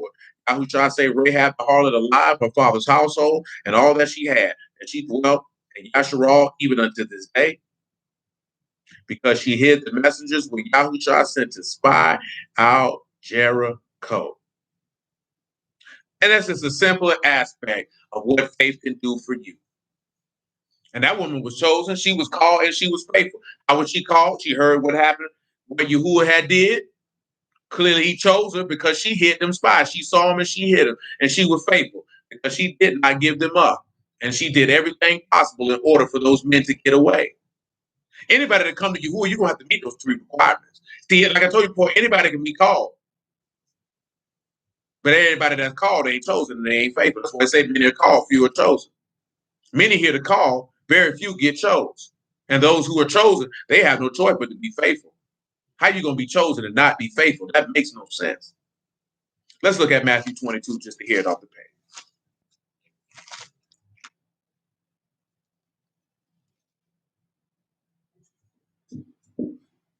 22 and 10. So those servants went out into the highways and gathered together all, and as many as they found, both bad and good. And the wedding was furnished with guests. And when the king came in to see the guests, he saw there a man which had not on a wedding garment, and he said unto him, Friend, how you come in hither not having a wedding garment? And he was speechless. Then said the king to the servants, Bind him hand and foot, take him away, cast him into outer darkness. There shall be weeping and gnashing of teeth. For many are called, few are chosen. Few are called. There's very few people that Yahuah done chose in juxtaposition to the mass population. You already know that. Many called up out of Egypt. How many got in? 2. 600,000 men, not counting women and children, came up out of Egypt. Only 2 were chosen. During the time of Gideon, how many men got chosen? 300. During the time of Elijah, how many men didn't bow the knee to Baal? 7,000. There were many people who heard the call of Elijah. Only 7,000 heard it and were actually chosen. That's why he say, he that have an ear, let him hear. He that's been chosen, believe what I'm telling you. Everybody don't have an ear because they ain't been chosen. See, that's hard pill to swallow. Now, see, most people, when they get in the word, they feel like, I'm in this truth, this, that, and the third. And then as time go by, you begin to get the reality to understand that many are called and few are chosen. You don't understand that in your first 6 months. You won't even understand that in your first year. But I guarantee you, if Yahuah see fit to allow you to be in the word for 3 years or more, you will begin to see that many are called and few are chosen. Because you will see many people who heard that call and walk right on the way. Let me give you John chapter 6 for that very reason. And then we can come back to Hebrews. John chapter 6, verse 63, on the house. You can get it 62 because that's just because. What and if you shall see the Son of Man ascend up to where he was before? It is the Ruach that quickeneth, the flesh that profit nothing. The words that I speak unto you, they are Ruach and they are life, but there are some of you that believe not. For Yahushua knew from the beginning who they were that believed not and who should betray him. He already knew who wasn't chosen. And he said, therefore said I unto you that no man can come unto me except it were given to him of my Abba. You got to be chosen, baby. You can't come to the Son of Elohim if he ain't chose you to do so. And you were chosen him to do so from the foundation of the world. From that time, many of his disciples went back and walked no more with him. Then said Yahushua unto the 12, will you also go away? Then Simon Peter answered, Lord, to whom shall we go? You have the words of eternal life, and we believe and are sure that you are the anointed Son of the living Elohim. Listen what he tell him. Yahushua answered, have I not chosen you 12, and one of you is a devil?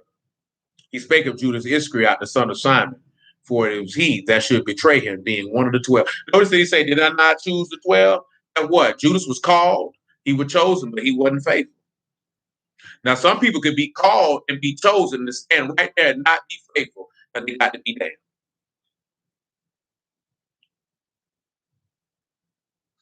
And that's a hard one. That's why I say that, because you can be chosen and not be faithful.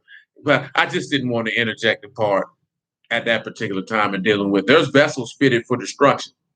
Those vessels fitted with destruction will walk hand in hand with you in the house of Elohim in sweet counsel and be the one to kill you and think they do Elohim service. Come on back to Hebrews 11. He hard for reality that most people don't want to tell nobody because they don't give a damn if you get saved or not, to be quite honest. Nigga playing games, nigga having penis measuring contests, but how much information they know. That's what they got going on here. 11 and 31, back to Hebrews, Epistle of Hebrews. That's what dudes really got going on out here. Penis, I know more than you. I know this and I know that. And that's well and good. But are you teaching people to be a winner? Because if you're down with Yahushua, you can't do nothing but win. How you going to lose when you're down with the winner? Like I mentioned before, niggas mentioning people who serve the adversary. How you think they got their riches? Like I told you the other day. Yes, I have. It's been a minute, bro. It's been a minute. I've been on there, and it's probably been about a good, since last time I've been on there with Sal, man. Probably about a good 4, 5 years, man, G. Yeah, about a good 4, 5 years. Shoot, maybe even longer than that. Well, it's probably been about a good 6 since we actually put some work out on Debate Talk for You. Probably about a good 4 or 5 since I've been on the show. But Sal, that's my dude, man. I rock with Sal, man. I got love for that dude, man. He hit me up and be like, he need me and my schedule permit. I come through for Sal on general principle. Like I said, I only did a debate on his show for Sal because I don't do no debate. But he asked me to do it. He really wanted me to do it, so I did it. But yeah, it's been a minute. Hebrews 11 and 31. He said, by faith the harlot Rahab perished not with them that believed not when she received the spies with shalom. So that's what we're looking at, right? She didn't perish with those who didn't believe. That's what Peter was trying to tell them people. Do not perish with this untoward generation. Deliver yourself from them. That's what I'm telling you. Don't die with these people who don't believe. She's receiving the spies. See, this is what came to my mind. I'm over here to the book of Matthew, I believe. That's what came to my mind with the spies, and it flipped out my mind. And now we got to come back around here. Let me see what chapter it is. I think it's chapter 10. It is chapter 10. Matthew chapter 10. I'm gonna pick it up a little higher than what I desire to get to what to the point. So we're gonna pick this up at 10 and 34. You know what?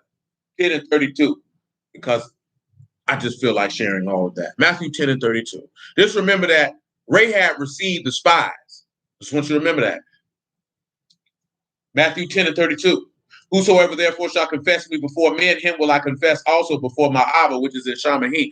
Don't be afraid to confess your Savior. Like we were talking about speaking of his kingdom and his dominion and his rule and his great acts. You should not be ashamed to let that be known that my Elohim loved his people enough that he manifested himself in the flesh, suffered in the flesh to destroy sin and overcome death that I might live. And I'll tell that to anybody who listens. Yeah, he resurrected from the dead. Oh, you believe in that? I sure do. The question is not why you don't. That's how you have to know how to talk. The question shouldn't be why you believe it. The question should be to them why you don't. Well, how you gonna redeem yourself, sir? Ma'am? Talking to me why you believe that. Shoot, why you don't? Oh, I know why you don't, baby. Because the concept of a selfless love is foreign to you. See, the concept of understanding that you are in a bad state because your conduct is detrimental to not only yourself, but everyone who you come in contact with. And that you would need to humble yourself to acknowledge the fact that you would need to be redeemed from the consequences of your conduct is vile in your eyesight because you are proud bastard. Because you feel like you have no need for redemption. You feel like you have no need for order. You feel like you have no need for submission. And therefore you ought to be destroyed. But for those of us who have humbled ourselves and understand that I have been vile and wretched in the sight of a creator so great and merciful that he extends the opportunity of repentance, I will reverence and honor him to the day that I expel my last breath. You know what I'm talking about? See, this is the things you have to understand and have that ready to tell these people. We trying to battle with these people to convince them that he's real. I ain't got time for that. I'm just gonna let you know he's real because I'm gonna talk about him as if he's standing right here next to me. And guess what? He is. And you know how he is? Because him and his Abba are one. So when you bear witness of him, as the scripture have said, then 3 are gathered in his name, and he's there. So you got to stop trying to convince people that believe that he is and just tell them that he is. And if they believe it, then that's on them. You got to stop trying to convince these people because you're really trying to convince yourself. Just tell them what it is and keep it pushing. Let your Father in heaven be esteemed and go ahead and let them know what the play is. This is what the play is, man. Who? Yeah, they hung him from a tree. You believe he resurrected from the dead? Sure do, nigga. You got a problem with that? Yeah, I believe that. Why wouldn't I? Well, why you believe it? Because the witness is here. The testimony is there. His Father left a witness and he fulfilled it. See, we don't believe that foolishness as what you think. And guess what? Because he did it. See, like I said, we don't believe in no original sin. We don't believe in none of that folly. That's all pagan rituals that you done mixed with the word. We know the sin is death. A man rebelled and brought death in the world. Somebody had to reverse it. So though, yes, you see my physical body perish, the Ruach of Elohim, you know I don't need no excuse. Job 19, you know I was waiting for it. Thank the Lord. You know I don't never need no excuse. 19 and 25, you already know what it is. Job 19:25, you already know what it is. For I know that my Redeemer liveth, and that he shall stand at the latter day upon the earth. And though after my skin worms destroy this body, yet in my flesh shall I see Elohim, whom I shall see for myself, and my eyes shall behold, and not another, for my reins be consumed within me. You better know it. You better understand it. You shouldn't have no shame to look at people in their face and say, I know my Redeemer living going to stand on the earth on the latter day. What is you talking about? How you know it? Because I know my Elohim is not a liar. He's not a man that he should lie, nor the son of a man that he should repent. If he said he going to do it, what do you mean? Oh, you know the man wrote the Bible. If that's what you want to tell yourself to make yourself sleep better in the midst of your sins, then so be it, sir.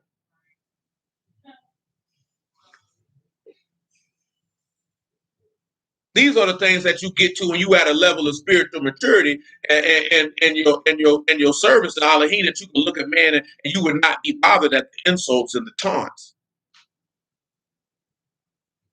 Because people gonna do that. All you got to do is continue as the text tell you, do that in fear and meekness, you describe of the hope that you have. See, we have an expectation of life. These people have an expectation of nothing. These people hoping that they're going to be floating up in the sky somewhere and see a bunch of wicked dead niggas that they once knew. But when they die, they going to sleep. And when they wake up, them and the wicked niggas who they kick it with going to be in a lake where the worm dies not and the fire shall not be quenched. And you will look upon them and abhor them. You will find them as a disgusting and abominable sight. That's what the word said. That's not my personal opinion. Nevertheless, 10 and 33. But whosoever shall deny me before men, him will I also deny before my Abba, which is in Shamahim. Think not that I come to send shalom on the earth. I came not to send shalom, but a sword. And again, I keep telling y'all this. We keep saying we in the truth. The truth does not bring together. The man just told you that. He just told you that he did not came to bring, and he's speaking the truth, but he said he came to bring a sword and to set people at variance. The truth does not bring together, the truth separates. That's why he said and described it as a sharper than a two-edged sword, dividing asunder to the joints and marrow, as a discerner of the thoughts and intents of the heart. That's why I mentioned that stuff about what these people got to say when Kevin Samuel say what he say about natural things.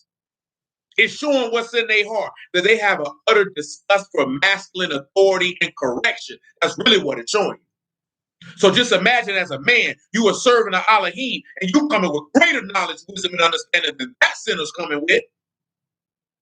What you think gonna happen to you when you bring in the word of Elohim? If these people are bringing out the manner of the thoughts and intents of their heart by hearing the correction and rebuke from a sinner, what do you think is going to happen when the godly, when the faithful do it? Because see, we're not doing it right now. See, we think we're doing it, but we putting bad dope on the street. So these people not taking the work you serving seriously. They like you selling that backyard boogie, and you trying to pass it off in these doggone dime bags. This junk is trash. You know what I'm talking about? That's not no good dope you selling. You drop 7 grams in 1,000 beaker. This junk watered down. This junk is trash. You bust my hitter. I'm not copping from you no more. They laughing at you when you on the block trying to put that work off. Because they know it's trash. They only buy from you for pity. They only come up and listen to you out of pity. Or they ain't never smoked no good work before. So, oh, yeah, this is high right here. Boy, you ain't high, boy. You pretending. Trying to walk around with your eyes low like you greased. You ain't greased, nigga. You tired. You've been up for 14 hours.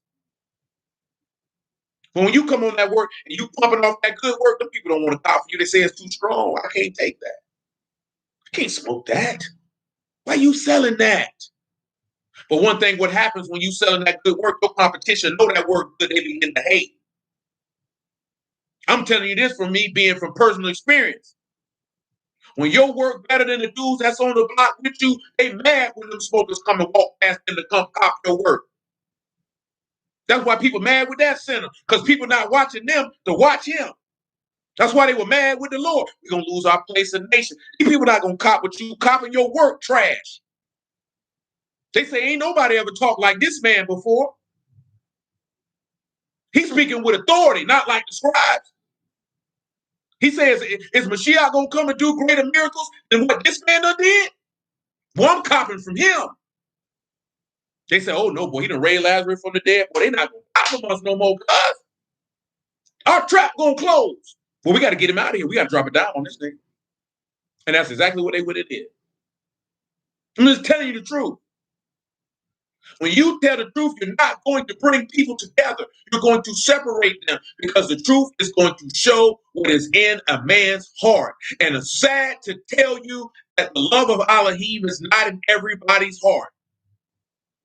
And we sitting around here acting like we don't know. And the book tell you that the word is a discerner of the thoughts and the intents of the heart. And we acting like we don't know who chosen and we don't know who are God. You get your head out the sand and not your booty hole, nigga, and be a man and accept reality. Stop lying to yourself. That's what women do. How you gonna lead a generation of children and lead a woman and you're lying to yourself? Trying to create an idealistic utopian world that doesn't exist in your mind. You a man, boy, you got to deal with reality. You got to take the world for what it is, not what you want it to be. If you want to deal with the world how you want it to be, you tell them of the kingdom of Elohim and the everlasting righteousness that exists in it, and let it be known that I have not seen, nor ear have heard, nor the heart of man perceived what Elohim has prepared for those who love him. You tell them that then. You understand me? You go ahead and tell them like we'll put in the record, man. You tell them about them streets made of gold, body made for conquerors, and a feast fit for kings. You tell them that. Stop telling niggas to look for a world in a wicked, looking for a utopian, idealistic situation in a wicked world. How stupid is that? How do you expect righteousness to dwell in the midst of wickedness? Wickedness must be expelled. Righteousness cannot exist in the midst of wickedness. Wickedness must be expelled. Righteousness and wickedness cannot exist in the same place at the same time. Light and darkness does not exist in the same place at the same time. Light supersedes darkness. See, we don't want to deal with that. We don't want to deal with that because that's going to make us uncomfortable. You know why you get uncomfortable? Because you go to think about your family and friends and your peers, hoping that they don't get smashed and destroyed. That's not my problem. Somebody going to hell, that's not my problem.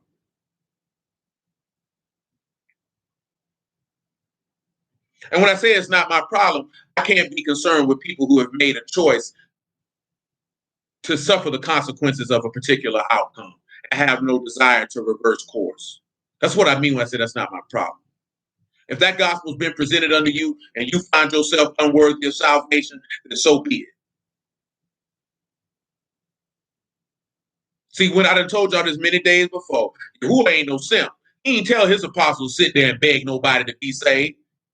He said if they won't accept yourself, if you deem them to be unworthy, or they find themselves to be unworthy, you dust your feet off as a testimony against them and you go about your business.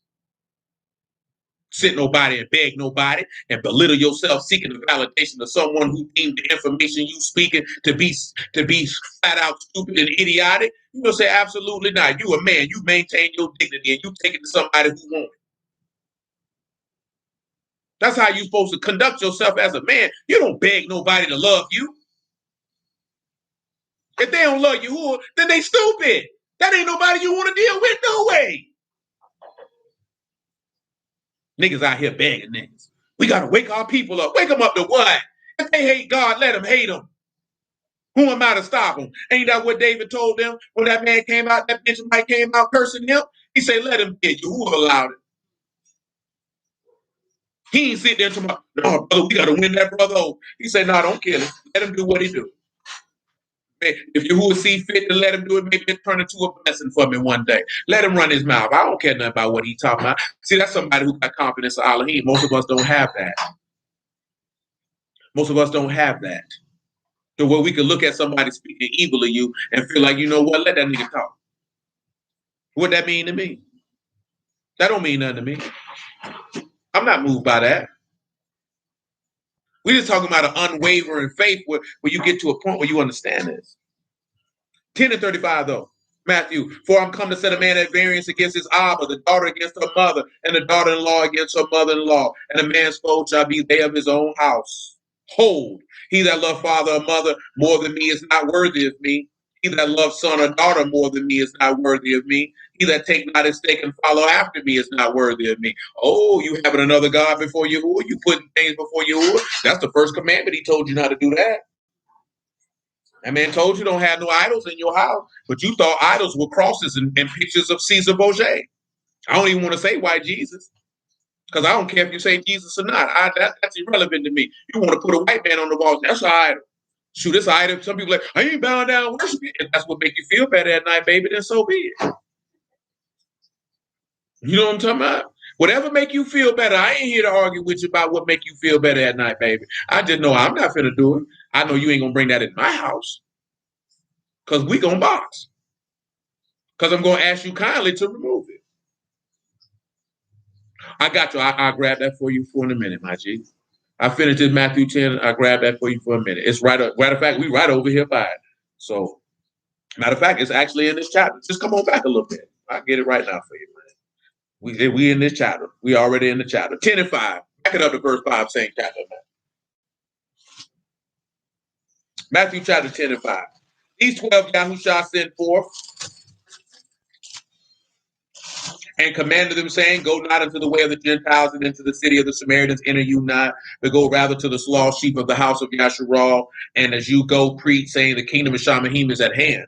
Heal the sick, cleanse the lepers, raise the dead, cast out devils. Freely you have received, freely give. Provide neither gold nor silver nor brass in your purses, nor scrip for your journey. Neither two coats, neither shoes, nor yet stays, for the workman is worthy of his meat. And into whatsoever city or town you shall enter, inquire in it who is worthy, and there abide till you go. And when you come into a house, salute it. If the house be worthy, let your shalom come upon it. But if it be not worthy, let your shalom return unto you. Whosoever shall not receive you, nor hear your words, when you depart out of that city, that house or city, shake the dust of your feet.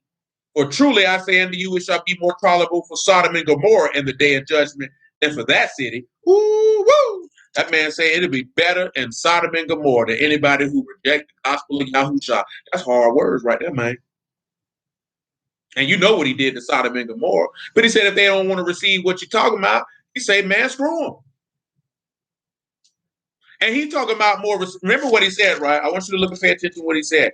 Whosoever shall not receive you nor hear your words. So pause. We have to look at what are the words that they're going to be saying. Well, he told you that the Comforter would bear witness to the things that he said and would bear witness of him. So when you pay attention to the apostles, when they were doing their work, they always preached about Yahushua's death and resurrection, remission of sins and resurrection from the dead. That's what they spoke about. When you go pay attention in the Acts of the Apostles, that's what they spoke about. The first time when the apostles go to spit is Peter in Acts chapter 2, and he will preach about Yahushua being killed and resurrected from the dead and overcoming death, that you might live and that you ought to repent and be baptized to receive the Ruach HaKodesh. That's what he told them people. That's what he told them people. That stuff that we got going on right now, that's not what he was telling them people. Because when that man resurrected from the dead, well, he taught them the gospel and say, hey, I'm going to show you the things in the law of Moses and the Psalms and the prophets concerning me. And he opened their understanding that they might understand the scriptures, and it behooved Mashiach to suffer and to rise on the third day and to remain here in Jerusalem till you get power from on high, and to tell these people about the remission of sins. Because at the end of the day, if these people's sins ain't remitted, they going to hell. And guess what? You would have been ineffective, impotent, if you will. Because you would have not came and did the objective, which is to deliver people from death. People dying out here, but they look mighty healthy. Because they in their sins and they're not being delivered from them. And we think it's cool. And we think it's cool. Now just imagine if somebody that you had an opportunity to say they so and they lift up their eyes in hell because you were ineffective in your approach and not giving them the information necessary for them to win. Well, you're gonna have to pay for that. That don't mean you may go to hell, but there might be some consequences on your head for that because you were ineffective. Because what you thought was winning was really a losing recipe. Because what good is it if we can delineate all this information, but the information that people need to win, they're not getting it. The objective is to win. Y'all know what Herm Edwards said back in the day. If you watch football, you play to win the game. Winning this game is everlasting life. You win the game by getting the Ruach. You play to win the game. And you cannot win the game without Yahushua. You can't win it without him. There is no victory without him. Since I said that, let me finish Matthew 10 before I've been missed my mark. 10 and 39, if you would. He that find his life shall lose it. He that lose his life for my sake shall find it. He that receive you, receive me. He that receive me, him that, he said, he that receive you, receive me. He that receive me, receive him that sent me. See, that's what happened with Rahab. They received the spies. That means they received Yahushua son of Nun. Well, who sent Yahushua son of Nun? Yahuah himself. Because Yahushua son of Nun replaced Moses. Yahuah sent Yahushua. Yahushua sent the spies. She received the spies. Do you see the correlation? The Father sent Yahushua. Yahushua sent the spies, a.k.a. the apostles. Those who received the apostles, they are saved. See, that goes back to this statement. Come over here to 2 Chronicles chapter 20.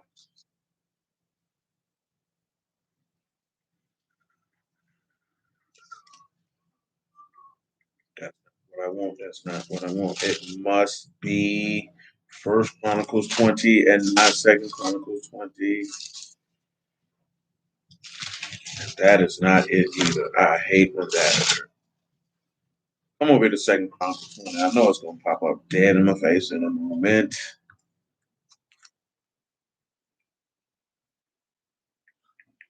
So that's what a lot of people don't realize. And again, that goes back to the statement that we were talking about last week, I believe. How do you not know a servant of the living Elohim? How do you not know them? Because you have to accept them. 24, that's what I want. 2 Chronicles 24. 2 Chronicles chapter 24, verse 15. Because if you can't tell the difference between a servant of Elohim and one who is not, then you're not going to be able to do what we're about to read. 2 Chronicles chapter 24 and verse 15. But Yehudah waxed old and was full of days when he died, 130 years old was he when he died. They buried him in the city of David among the kings because he had done good in Yasharal, both towards Elohim and towards his house. Excuse me. Now that after the death of Yehudah came the princes of Yehudah and made obeisance to the king, and the king hearkened unto them. And they left the house of Yahuah Elohim of their fathers and served groves and idols. Wrath came upon Yehudah in Jerusalem for this trespass. Yet he sent prophets to them to bring them again unto Yahuah, and they testified against them, but they would not give ear. The Ruach of Elohim came upon Zechariah, the son of Yehudah the priest, who stood above the people and said unto them, Thus saith Elohim, why transgress you the commandments of Yahuah that you cannot prosper? Because you have forsaken Yahuah, he has also forsaken you. And they conspired against him and stoned him with stones at the commandment of the king in the court of the house of Yahuah. Now, this is simple as this, right? They go from a situation and circumstance to where now they can't believe anymore. And back up and come over here to 2 Chronicles 20 and 20 also. They couldn't believe anymore. And this is why they couldn't believe, because what they didn't do right here. 2 Chronicles chapter 20. Let's look at what these people do. What verse do I desire? We'll pick it up in verse 15, if you would. And he said, Hearken you all Yehudah, all you inhabitants of Jerusalem, you king of Jehoshaphat. Thus saith Yahuah, unto you be not afraid nor dismayed by the reason of the great multitude, for the battle is not yours but Elohim's. Remember that when these wicked people rise up. The battle is not yours. It's Yahuwah's, it's Yahushua's battle. That's something that we have to realize as a people. We feel like we got to destroy these governments and do this, that, then the third, and take down the elite. That's not your fight, baby. How you gonna fight? How you gonna fight a fight of a story that you didn't write? You know what I'm saying? You don't have the power, the ability to take down that. That's Yahuwah's duty. Do you not understand that the elite and the wicked and the government systems are vessels made for wrath? Did you not realize that he rose Pharaoh up for that particular purpose, as he said in the book of Exodus in the 9th chapter, for this particular cause, that I might show my power in you? Do you not realize these people are up there for him to show his power? Let Elohim be Elohim, and you be man and stay in your place. Matter of fact, pause. Come over here to Psalms 131, because I said it. Psalms 131. We'll knock out another psalm right now. Psalms 131. This is what niggas' problem is. This is why Yahuah had to come back and tell you this in Matthew 18. Psalms 131. Yahuah, my heart is not haughty, nor my eyes lofty. Neither do I exercise myself in great matters or things too high for me. That's what a lot of people's problem is. Their eyes is lofty, their hearts is haughty, and they exercise themselves in matters that ain't got nothing to do with you. He says, surely I have behaved and quieted myself as a child that is weaned of his mother. My soul is even weaned as a child. Let Yasharal hope in Yahuah from henceforth and forever. What does that mean? Let's look at behaved and quieted. One time. Behaved, of course, is shavah, that is degree, to become white, to level, to place, to be smooth, to be still. So guess what? He said, I have agreed, leveled myself, and then I quieted, which is daman, which is to be silent, to make quiet, also to cause to die or to be dumb. I've shut my mouth as a child weaned of his mother. Well, you know what it is to be weaned, right? That's to come off the teeth. Some people like to stay on the teeth. Niggas who like to stay on the teeth need to be punched in their mouth. You're a grown man. Get off that titty, boy. And that's Gamal. But you know why you off that titty? Because what did he say what milk was for? Those who are not of age. He said those of age, you have strong meat. He said, my soul is weaned. I'm full of age. I know at full age, I got to stay in my place. Most of us don't want to stay on our place because you want to be Elohim. You talk about we need to wake the people up to the elite. Man, damn the elite. Some people going to hell. Nothing about them people. Let Yahuah will be accomplished. If some people want to bring a one world order in, how you niggas gonna stop it? It's the will of Yahuah. You fighting against Yahuah. That's Yahuah's will for that to happen. How about you be willing to suffer for the gospel's sake if they come to power by standing on the rock and letting that gospel come out your mouth? How about you let him be esteemed and praised in that regard and trying to set a top of something that you can't eat, knowing you just flesh and blood, boy? You done lost your mind. See, nobody want to talk about that. See, that's an uncomfortable conversation. Because he like this, so you mean to tell me we supposed to let these people?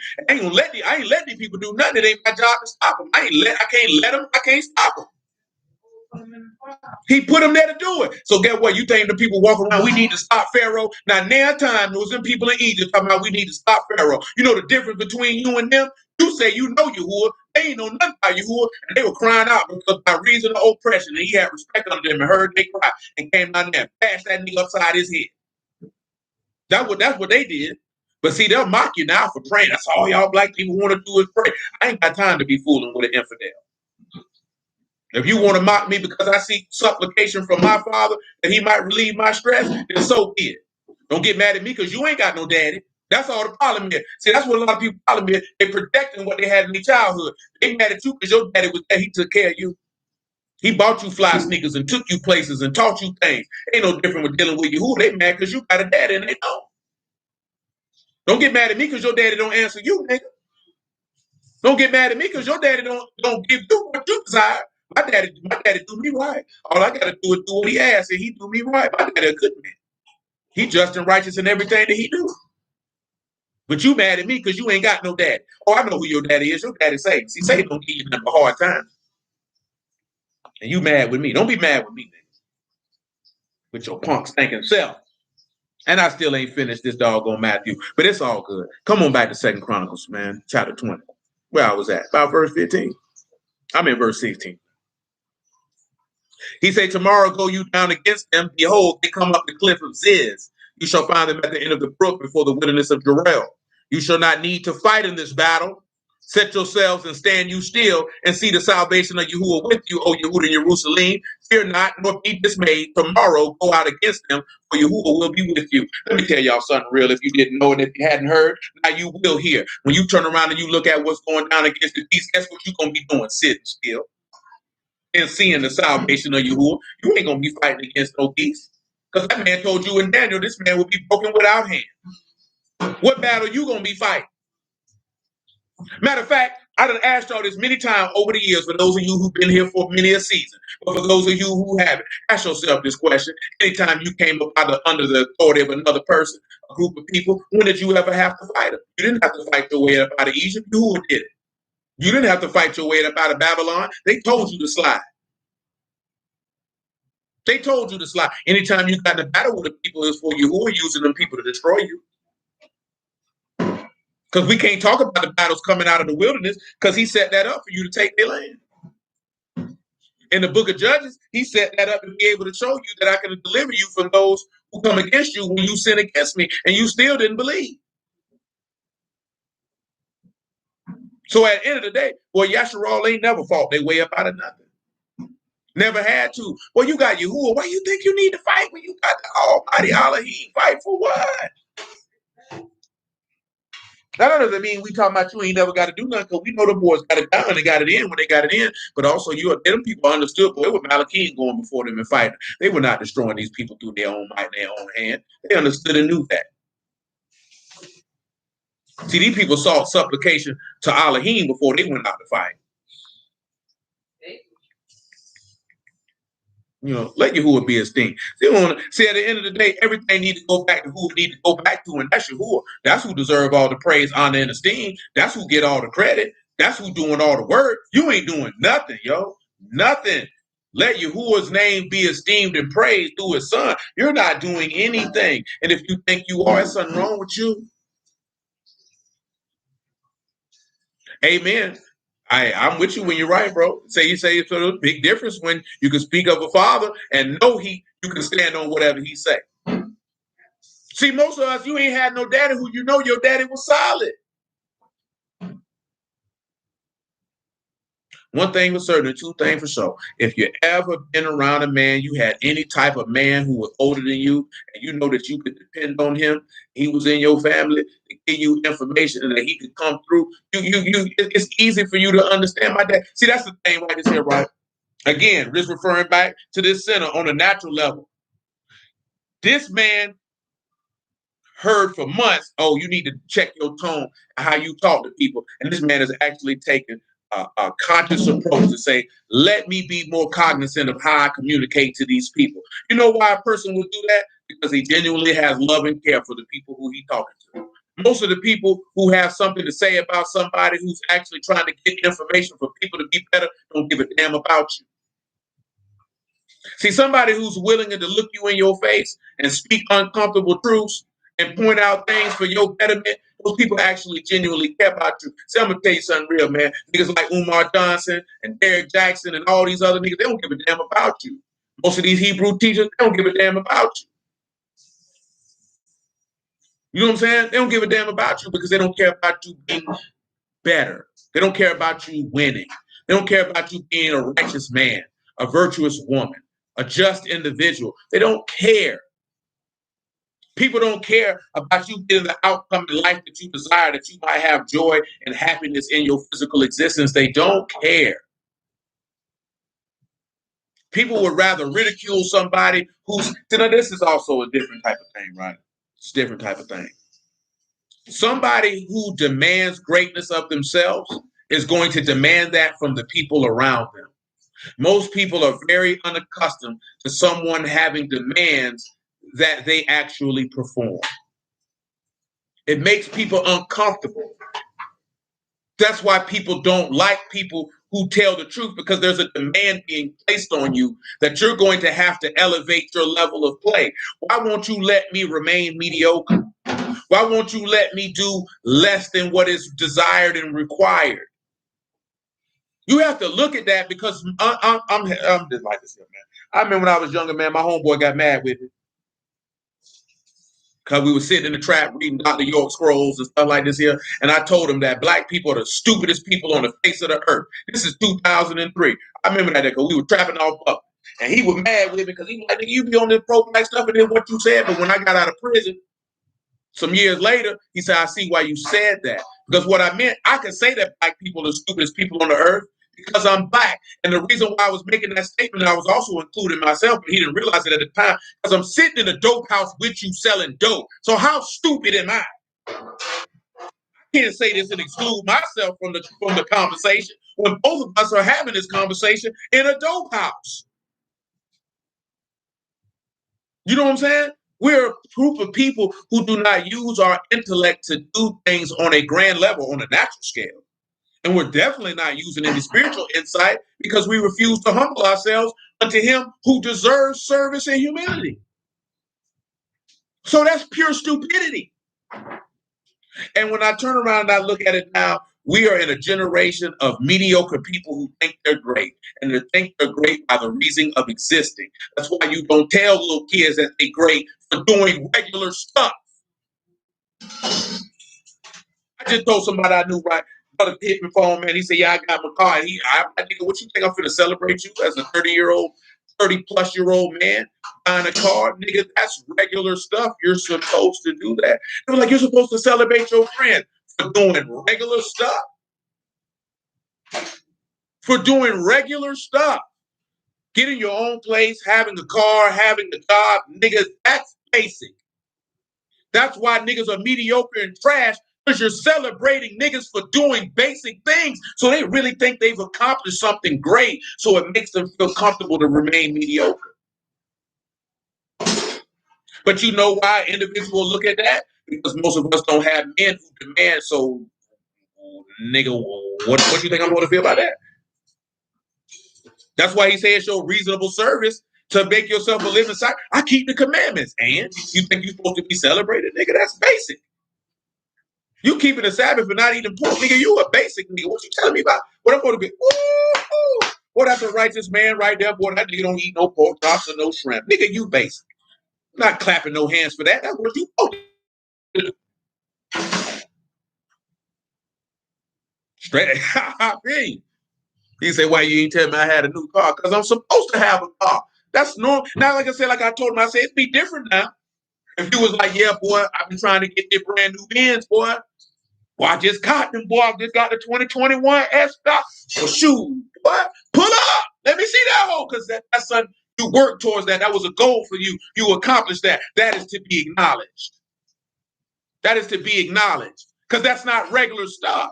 That means you did something in order to put yourself in a position to, and I'm just using that as an example because the brother caught the car. You know what I'm talking about? If it's something that you're doing that is extraordinary or above average or extraordinary, that is to be celebrated. You shouldn't celebrate a child for getting straight A's, because at that point you're saying that it's a celebration to excel. It should be standard to excel. It should be expected. I expect you to excel. I'm not celebrating for you to do what I expect you to do. See, if you change the thought process, then you change the output of the work that an individual is willing to do. That's why when I first came home from prison, there was a special on HBO. It was called The Wussification of America. They wanted to take out playing dodgeball. And this is 2009, and you can definitely see the Wussification of America at this moment in time at which we dwell. You know what I'm talking about? But the point, giving little kids participation trophies, and it's not about encouraging competition. It's about the fact that you're allowing people to be average and to be celebrated. And that's why people are entitled and feel like that they are greater than what they are versus what they're actually putting out or offering. Do you know the saddest part in life is to hear somebody ask a man, what can you offer a woman? And they don't have anything tangible to mention. And y'all already done hear how these women get on these shows. And you ask them, well, what do you offer? What do you bring to? I am the table. When you hear a woman say, I am the table, she's trash. That means if I have nothing tangible of value or use to say, so I'll take this cop out and say, I am the table. Well, baby, I can buy a new table. So what? So you being the table means nothing. They sell tables at IKEA. Baby. They sell tables in Walmart. You know what I'm saying? When you came in the door, the table was here. You know what I'm saying? As a man, if you be like, well, what you bring, what you bring as a man? Oh, I pay the bills. That's all you got, my G. That's basic. You're supposed to. So you have no wisdom, no understanding, no guidance, no structure, no discipline, no leadership skills, no ability to discern and solve problems. Nigga, you are useless. You are useless. When people hear, Because we talked about it scripturally. When people hear this nigga talk about high value men, they only focus on the money part. They don't focus on the other part of actually a group of men who are useful and beneficial to each other and the people that they serve. So nobody wants to talk about that part. Because I know men who have money who are useful to each other and the people that those each individual serve to be a benefit to a community of people. And that comes back to the self-isolation and selfishness of this modern time. Nobody gives a damn about being useful to a community of people. Because it ain't no, everybody is an individual. Everybody's an individual. And you cannot have anything of worth, of sustainable amount of time when you have a group of individuals. I've been telling you also for years, we just talked about it last week, by the lake, the river, whatever you want to call it. That there is no schisms in the body and that the scales stick close together, that no air can get in between, because it's not a group of individuals. It is a group of individuals walking together as one, seeing that when I see you, I see Mashiach. And when you see me, I see Mashiach. And all you do is you see Elohim when you look at one another, because you know you are part and parcel, one together. But when you have an individual, I'm over here, or I'm only over here, or I only deal with this person, you destined to fail.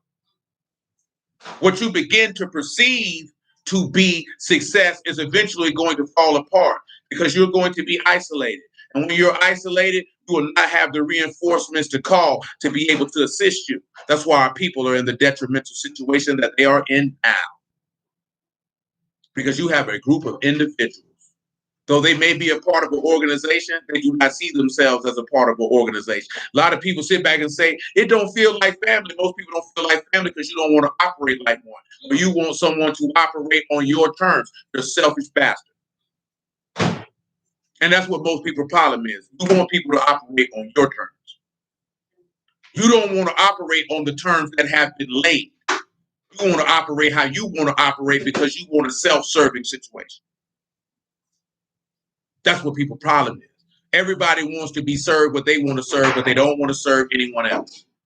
And if they only want to serve someone else, they only want to serve the people who are in their family or in their household. I mean, you're not fit for the kingdom of Elohim because you missed the point. You missed the point. If we sit back and think about the book of Judges, these people used to lie strangers. And we have an issue serving each other. And they were willing to serve people who they didn't even know, who dwelt in different parts of the land of Yasharal. We have to check ourselves with this type of mentality. Just like I told you a couple weeks ago. Most white folks who in this word, if they say you in the faith, the people down to ride with what you talking about. Not black people. Because you feel like you got to clutch and hold tight everything that you got. Ain't nobody going to get over on me. Nigga, what's wrong with you? Seek help. You can't be walking around living fear and paranoia all your life because your daddy didn't do what you wanted him to do, or your mama did this, or your auntie used to come in there and take the money out your piggy bank. You know what I'm saying? So now you living in fear about a nigga ain't gonna get over on me. Set your maggot behind down somewhere with that junk. When this man told you to give and you'll receive payment in heaven, and you worry about keeping materials on the earth with your silly self. Come on, finish this second Chronicle chapter 20. That junk don't be making no sense, because that's how people live. Scarcity. Yahuah told you that in Luke chapter 6. What you living in scarcity for? That man say, lend and don't ask again. He said you'll get repayment back on the resurrection at the last day. But you know why people don't care about that? Because you don't believe there's a resurrection on the last day.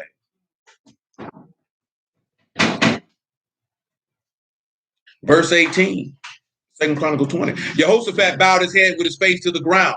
All Yehudah and the inhabitants of Jerusalem fell before Yahuah, worshiping Yahuah. The Levites, the sons of Kohathites, and the sons of the Korhites stood up to praise Yahuah, Elohim of Yasharal, with a loud voice on high. And as they rose early in the morning and went forth into the wilderness of Tekoa, and as they went forth, Jehoshaphat stood and said, hear me, O Yehudah, and you the inhabitants of Jerusalem. Believe in Yahuah your Elohim, so you shall be established. Believe his prophets, so shall you prosper. See, a lot of people, they don't believe in Yahuah and they don't believe in his messengers. And that's why they don't prosper. That's why they don't prosper. And the crazy part is, you should know who his messengers are. The first thing he told you that they're the messengers of Yahuah. They keep the law out in their mouth, and the people should seek the law at their mouth. See, come over here to Malachi and then take a look at it, and we'll finish this Matthew 10. I ain't gonna hold y'all for much longer. Praise Yahuwah in the name of Yahushua. Yahuwah is good, his mercy endures forever, his word is just, and all men ought to hear and humble themselves unto it. Look at you, you read it. Blue bell.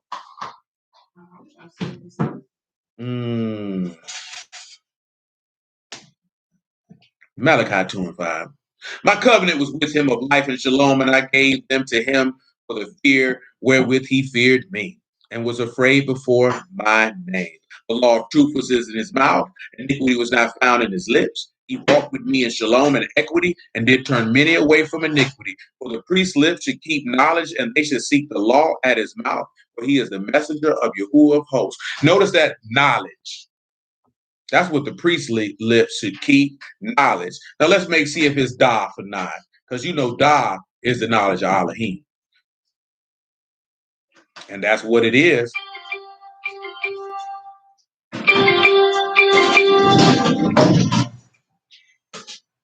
Knowledge. Knowledge, perception, skill, discernment, understanding, wisdom, Dalit, Ayin, and Nu, and Tau, excuse me. So you know that there's a covenant of sacrifice. You only know that from the knowledge and the perception and the skill. You can only know that because let me tell y'all something.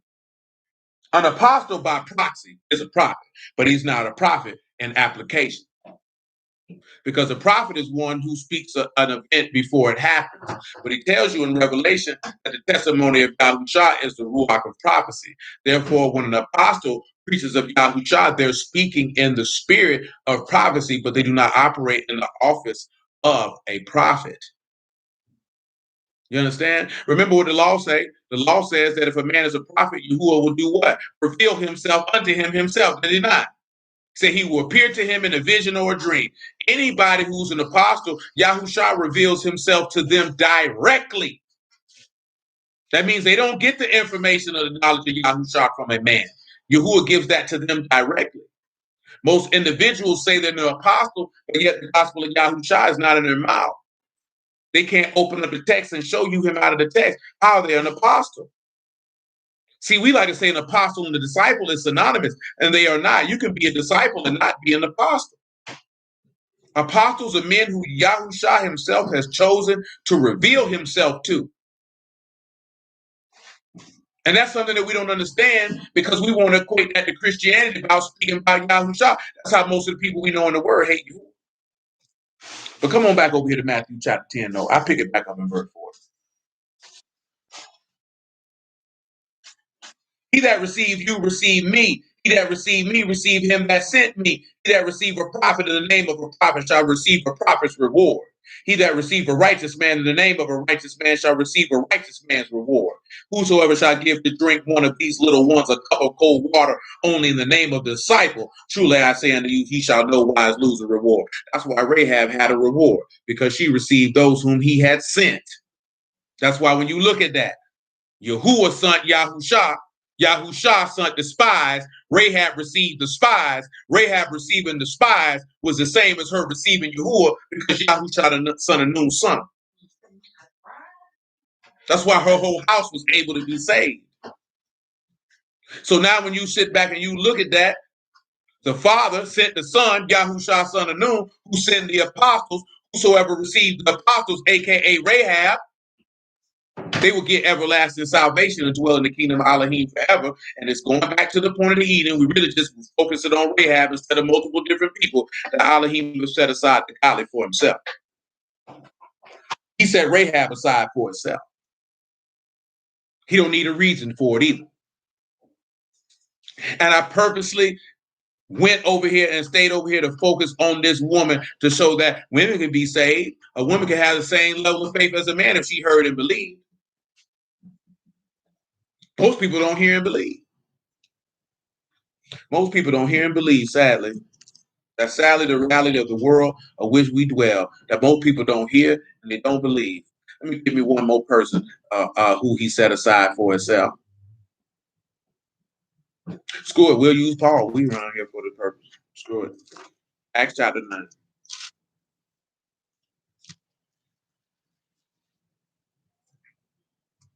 9 and 1. And remember, we're talking about this in regardless of again, Paul was called, chosen, and faithful. We're talking about from this when we were looking at that Romans 8. We say everything works out to the good for those who are called according to his purpose. Now, one thing I hate that a lot of niggas be doing with Kevin Samuel, he doing God's work. No, he ain't. Don't you lie on that man. He ain't doing Yahuah's work. Don't you tell that lie. Don't you tell that lie. Because when you're doing Yahuah's work, Yahuah's name get proclaimed and esteemed and honored through the gospel of his son. If I don't hear the name of Yahuah, you ain't doing God's work. I don't care what you say. If that man's name ain't being esteemed and honored, you ain't doing his work. Don't you tell that lie. You just doing community service. You doing nigga service. That is all you doing. Ain't nothing else to it. People ain't got to like it, but it's the truth. No. But I mean, you have to understand something. I know I was listening to he was going back and forth with the lady. I always remember this one particular man. His name is Paul Robeson. I remember Paul Robeson because my daddy talked about Paul Robeson all the time. Paul Robeson was an actor. Paul Robeson refused to take roles that showed black people in a demeaning fashion. He was also an athlete, and he was a very, very talented thespian, to say the least. And like I said, he utterly refused to take negative roles, and it adversely affected his acting career. That he did not achieve the heights that his talent and his skill level said that he should receive. So when he was talking to this lady, Kevin Samuel was talking to this lady about the roles that black women accept in movies and TV. They were like, "Well, we ain't got no other roles." He was like, "You don't have to take them." See, the thing is, and I mentioned that it's a lot of people.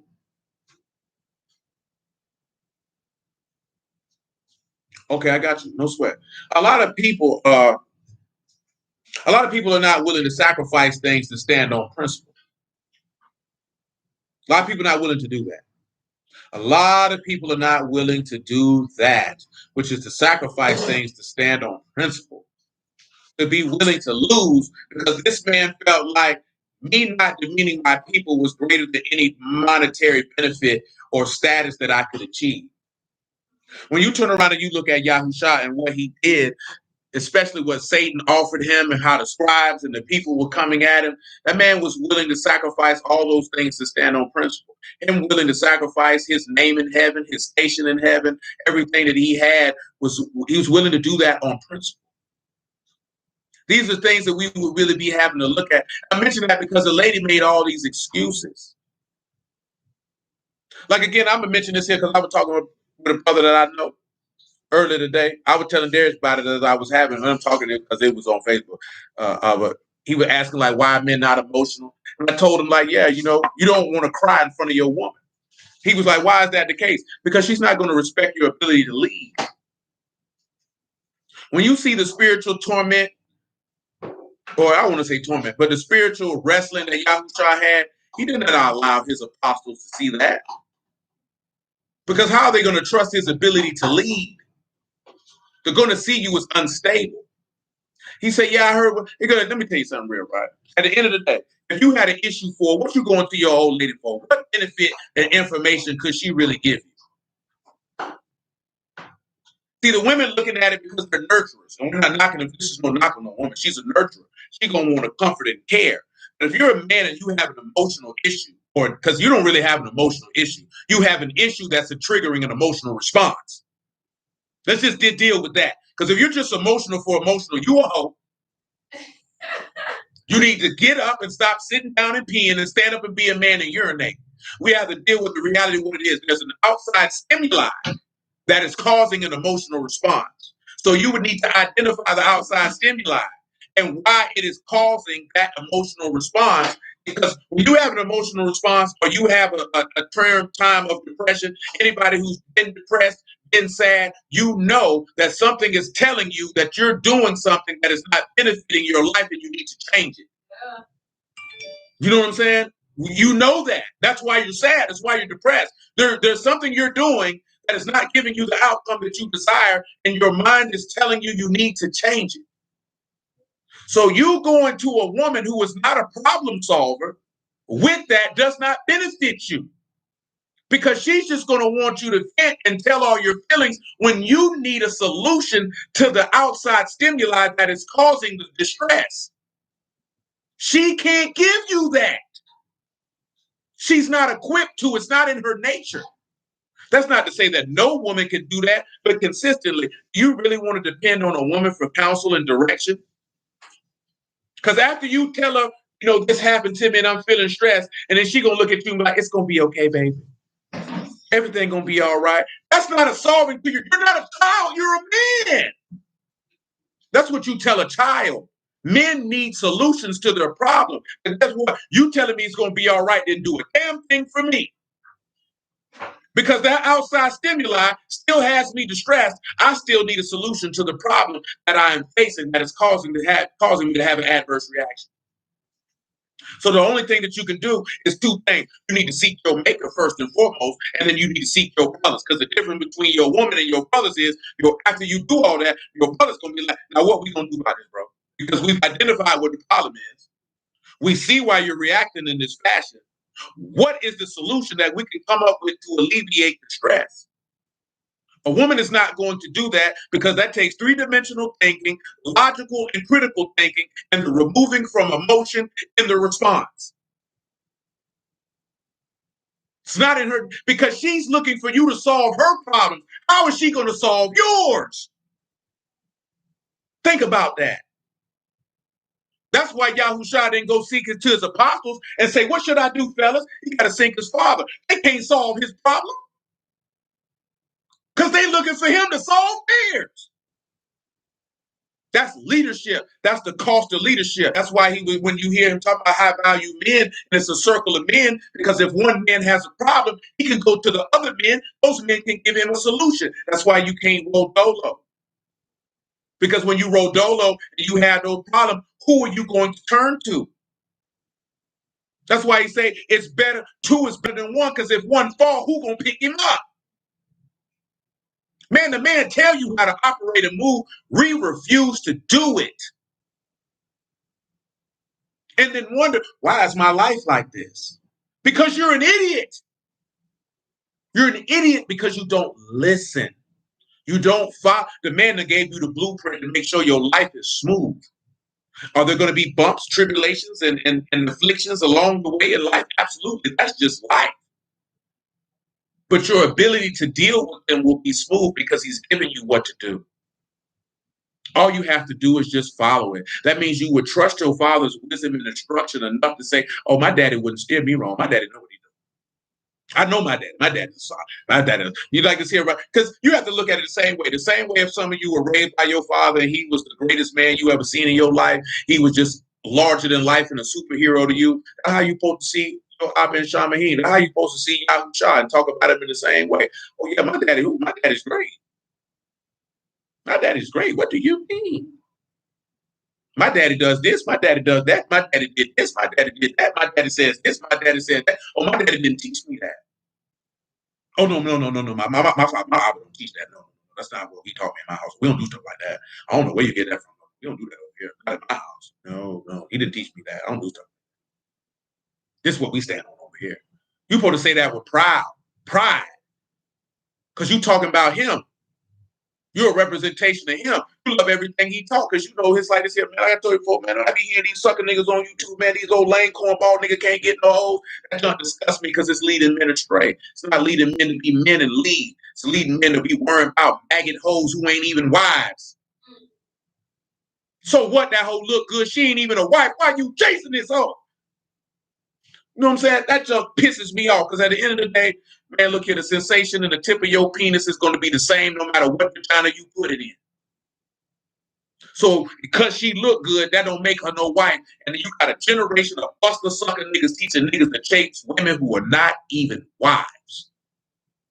Don't have the mentality or the desire to be a wife. Why are you chasing these slores? That junk is vile and disgusting because your father don't teach you to behave that way. He said, don't let that woman take you with her beauty and your eyelids. That's not what your father taught you. Don't you get caught up with that, boy. What's wrong with you? Let me read it to you, man, just in case you don't know what I'm talking about. And I'm mentioning that because it's dealing with focus. He said, lust not after her beauty in your eye, in your heart, neither let her take you with her eyelids. For by means of a whorish woman is a man brought to a piece of bread, and the adulteress will hunt for the precious life. The man sitting there telling you, man, don't be around here getting caught up lusting after a woman based on how she look. Boy, she gonna break you, boy. She gonna break you, boy.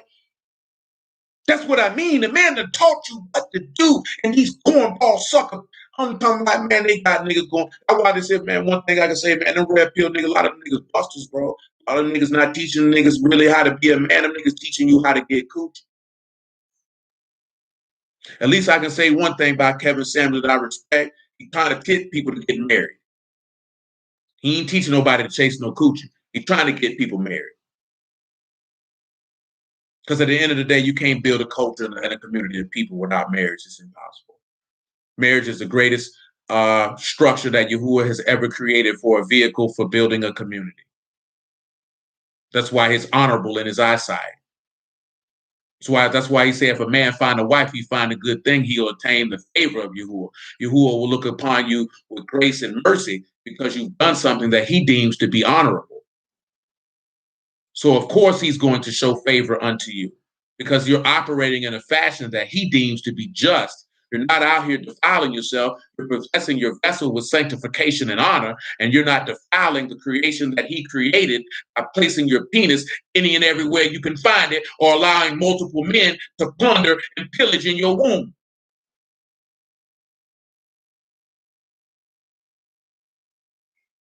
All they teaching niggas how to be simps, man, and to be something that they're not. Be a man. Most importantly, be a godly man, aka a chesed man, a faithful man. Be that. Bump a red pill nigga, bump a manosphere, be a godly man. Because them niggas teaching you how to go to hell. Yes, they may say have some entertaining content. And yes, they may say some things that are right and exact from time to time. But at the end of the day, most of them niggas teaching you how to be more of a buster and lame nigga than what you was before you heard it. Because them niggas ain't saying nothing. And I'm just saying that because I've been listening to these dudes for years for entertainment, and most of them niggas saying the same things. There's no evolution and elevation in their conversation. It's only a handful of them niggas that's giving any type of continual game that is different from day to day. Most of them niggas saying the same thing. That means they ain't telling you nothing. They trying to benefit and profit. Them niggas ain't doing nothing. And you know what that reminds me of? The cornball niggas who preach this word. They've been preaching the same crap for the last 12 years. I've been in this game for 12 years. And these niggas still on the same stuff. It's sickening. Nevertheless, what I was finna grab. Oh, I already read it. Proverbs chapter 6. Let me get this Acts 9 so I can get y'all out of here. Acts 9 and 1. Saul, yet breathing out threatenings and slaughter against the disciples of the Lord, went unto the high priest and desired of him in letters to Damascus to the synagogues, that if he found any of this way, whether they were men or women, he might bring them down unto Jerusalem. As he journeyed, he came near Damascus, and suddenly there shined round about him a light from Shamahim. He fell to the earth and heard a voice saying unto him, Saul, Saul, why persecute you me? He said, who are you, Lord? The Lord said, I am Yahushua, whom you persecute. Is it hard for you to kick against the pricks? That again goes back to the point what I mentioned before. Paul wasn't literally persecuting Yahushua, but if you did this to the least of these, my brethren, you did it unto me. Anybody who believes in Yahushua, who is in Yahushua, and Yahushua is in them, and that's how y'all need to operate when you see people who are of the faith, whether you congregate with them or not. You should see the Lord, not that, oh no, his doctrine might be different. That's sucker stuff. That man say by their fruits you gonna know them. Let an individual show by their actions they not a Yahushua. Don't come with preconceived notions. That's not what men do. Men judge a man based off his actions. If you say that's what you are, I'm going to take you at your word till you show me different. Because you know what can happen? Somebody might mess around and dishonor a Malachim unaware and bring damnation on your own head when an elitist, selfish, prideful mindset. And he trembling astonished said, Lord, what will you have me to do? The Lord said unto him, Arise and go into the city, and it shall be told you what you must do. We'll drop down to verse 10 because it's getting late in the game, baby. And there was a certain disciple at Damascus named Ananias, and he said unto him, Lord, in a vision, Ananias, he said, Behold, I am here, Lord. Remember, he set apart the godly for himself, and he called him by name. Ananias was godly, faithful man. The Lord said unto him, Arise and go into the street which is called Straight, and inquire in the house of Judas for one called Saul of Tarsus, for behold, he prayed. And he seen in a vision a man named Ananias coming in and putting his hand on him that he might receive his sight. Ananias answered, Lord, I've heard by many of this man how much evil he done to your faithful at Jerusalem. And here he have authority from the chief priest to bind all that call on your name. But the Lord said unto him, Go your way, for he is a chosen vessel unto me to bear my name before the Gentiles and kings and the sons of Yasharal, for I will show him how great things he must suffer for my name's sake. See, I'm mentioning him because in this situation in Acts 9, he was called. Yahuah himself just told you that he was chosen. And of course, you know through the course of his ministry that he was faithful. This man got stoned by preaching the word. They thought he was dead. He got up and came back and preached the next day. Now, you know, I always tell you about that when it's time to have that conversation, but I just want you to pause, stop, lock in your brain that a man was preaching the testimony of the son of Elohim. They stoned him for it, and he got up and came back the next day. Not the next week, not the next month, the next day, and did it again. See, these were the hallmarks before I even understand that I would may have to administer the word of Elohim unto others, to knowing that there are no days off.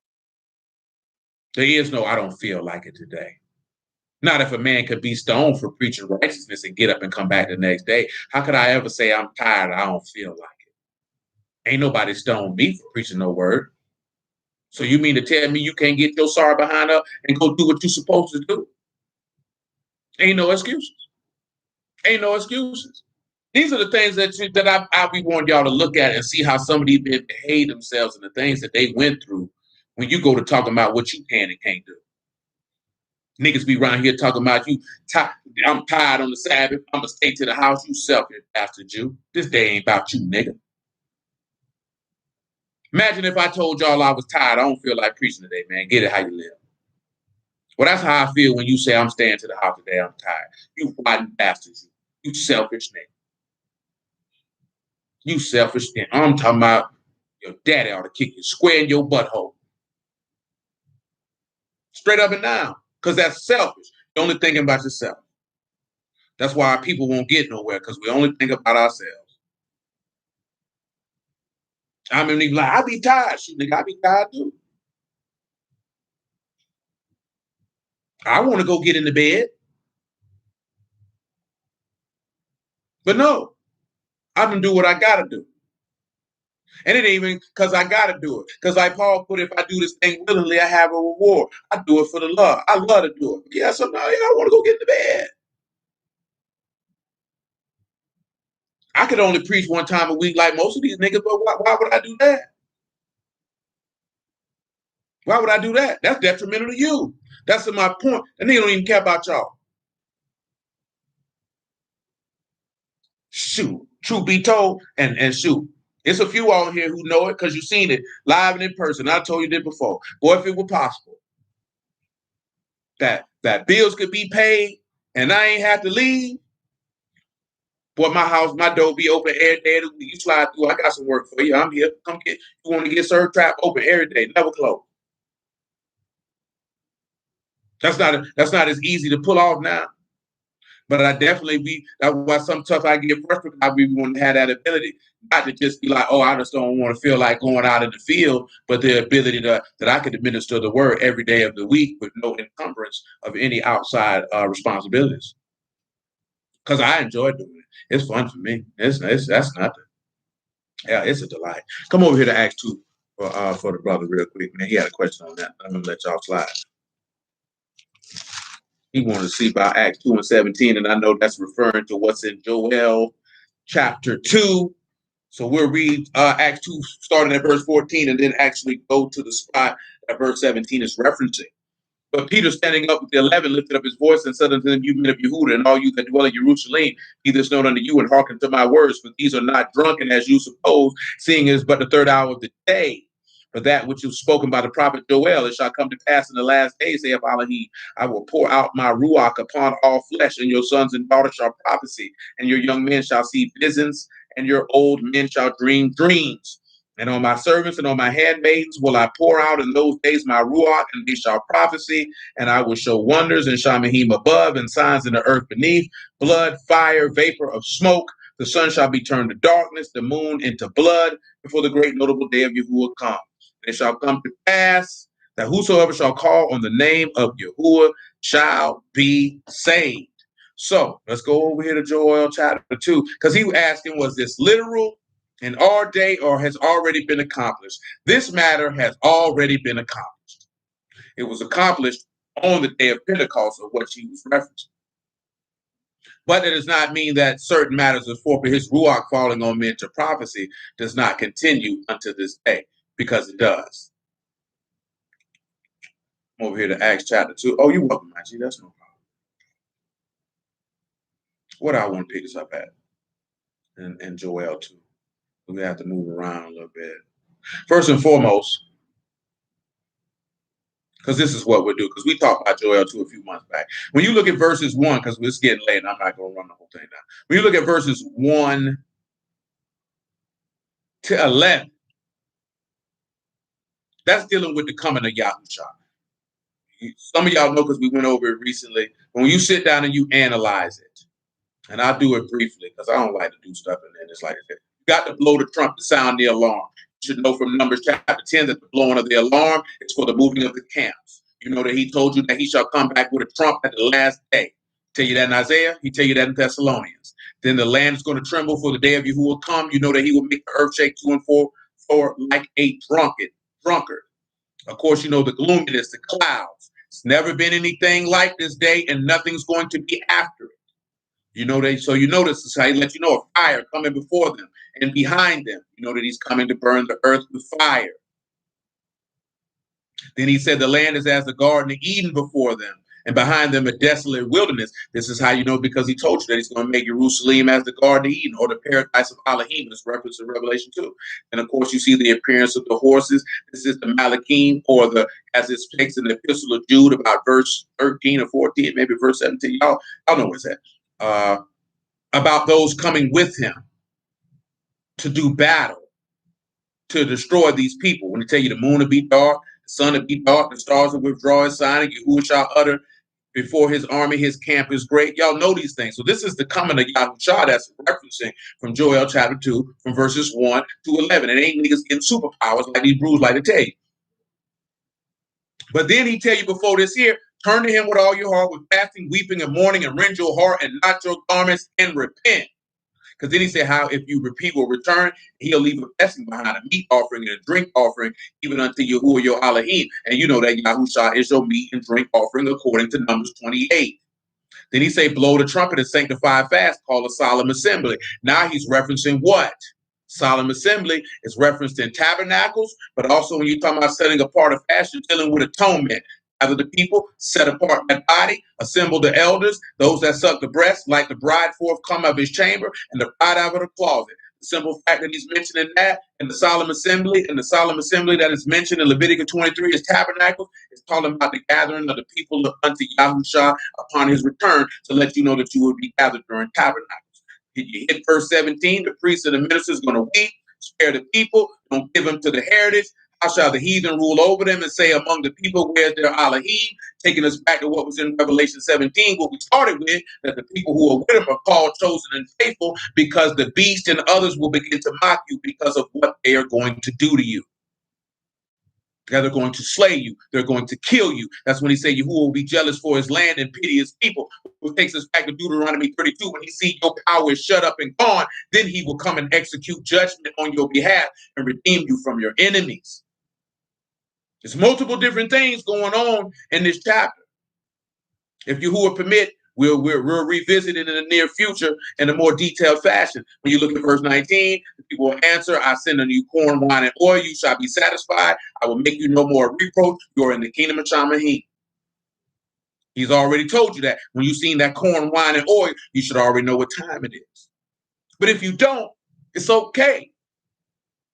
He said, I remove far off the northern army, drive the land barren, desolate. Basically, I'm going to destroy your enemies. Fear not, O land, be glad, rejoice. Who will do great things? Don't be afraid, you beasts of the field. Pastures of the wilderness do spring. Listen, the tree bear her fruit. The fig tree and the vine do yield their strength. That take you what? Revelation 22. He said, be glad then, you sons of Zion. Rejoice in Yahuah your Elohim, giving you the former rain moderately. He will cause you to come down for you the rain, the former rain, and the latter rain in the first month. Your floor shall be full of wheat. The fat shall overflow with wine. I will restore you the years that the locusts have eaten, the cankerworm, the caterpillar, and the palmer worm, my great army, which I sent among you. Now, when he tell you that he will send you the latter and former rain in the first month, he begins to refer to what happened during Passover. Because now you should reference Hosea chapter 6 and verse 3. And the third day you will be revived as the early rain, the early and latter rain.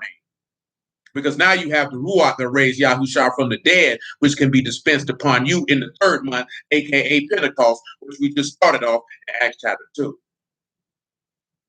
Now, when we get to verse 27, well, let me read 26. You eat plenty, be satisfied, you praise the name of Yahuah. He have dealt wondrously with you. My people should never be ashamed. Those are great acts.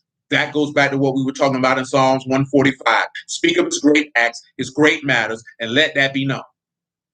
Verse 27, you shall know that I am in the midst of Yasharal. I am Yahuah, your Elohim, none else. My people shall not be ashamed. It shall come to pass afterwards that I will pour out my Ruach upon all flesh.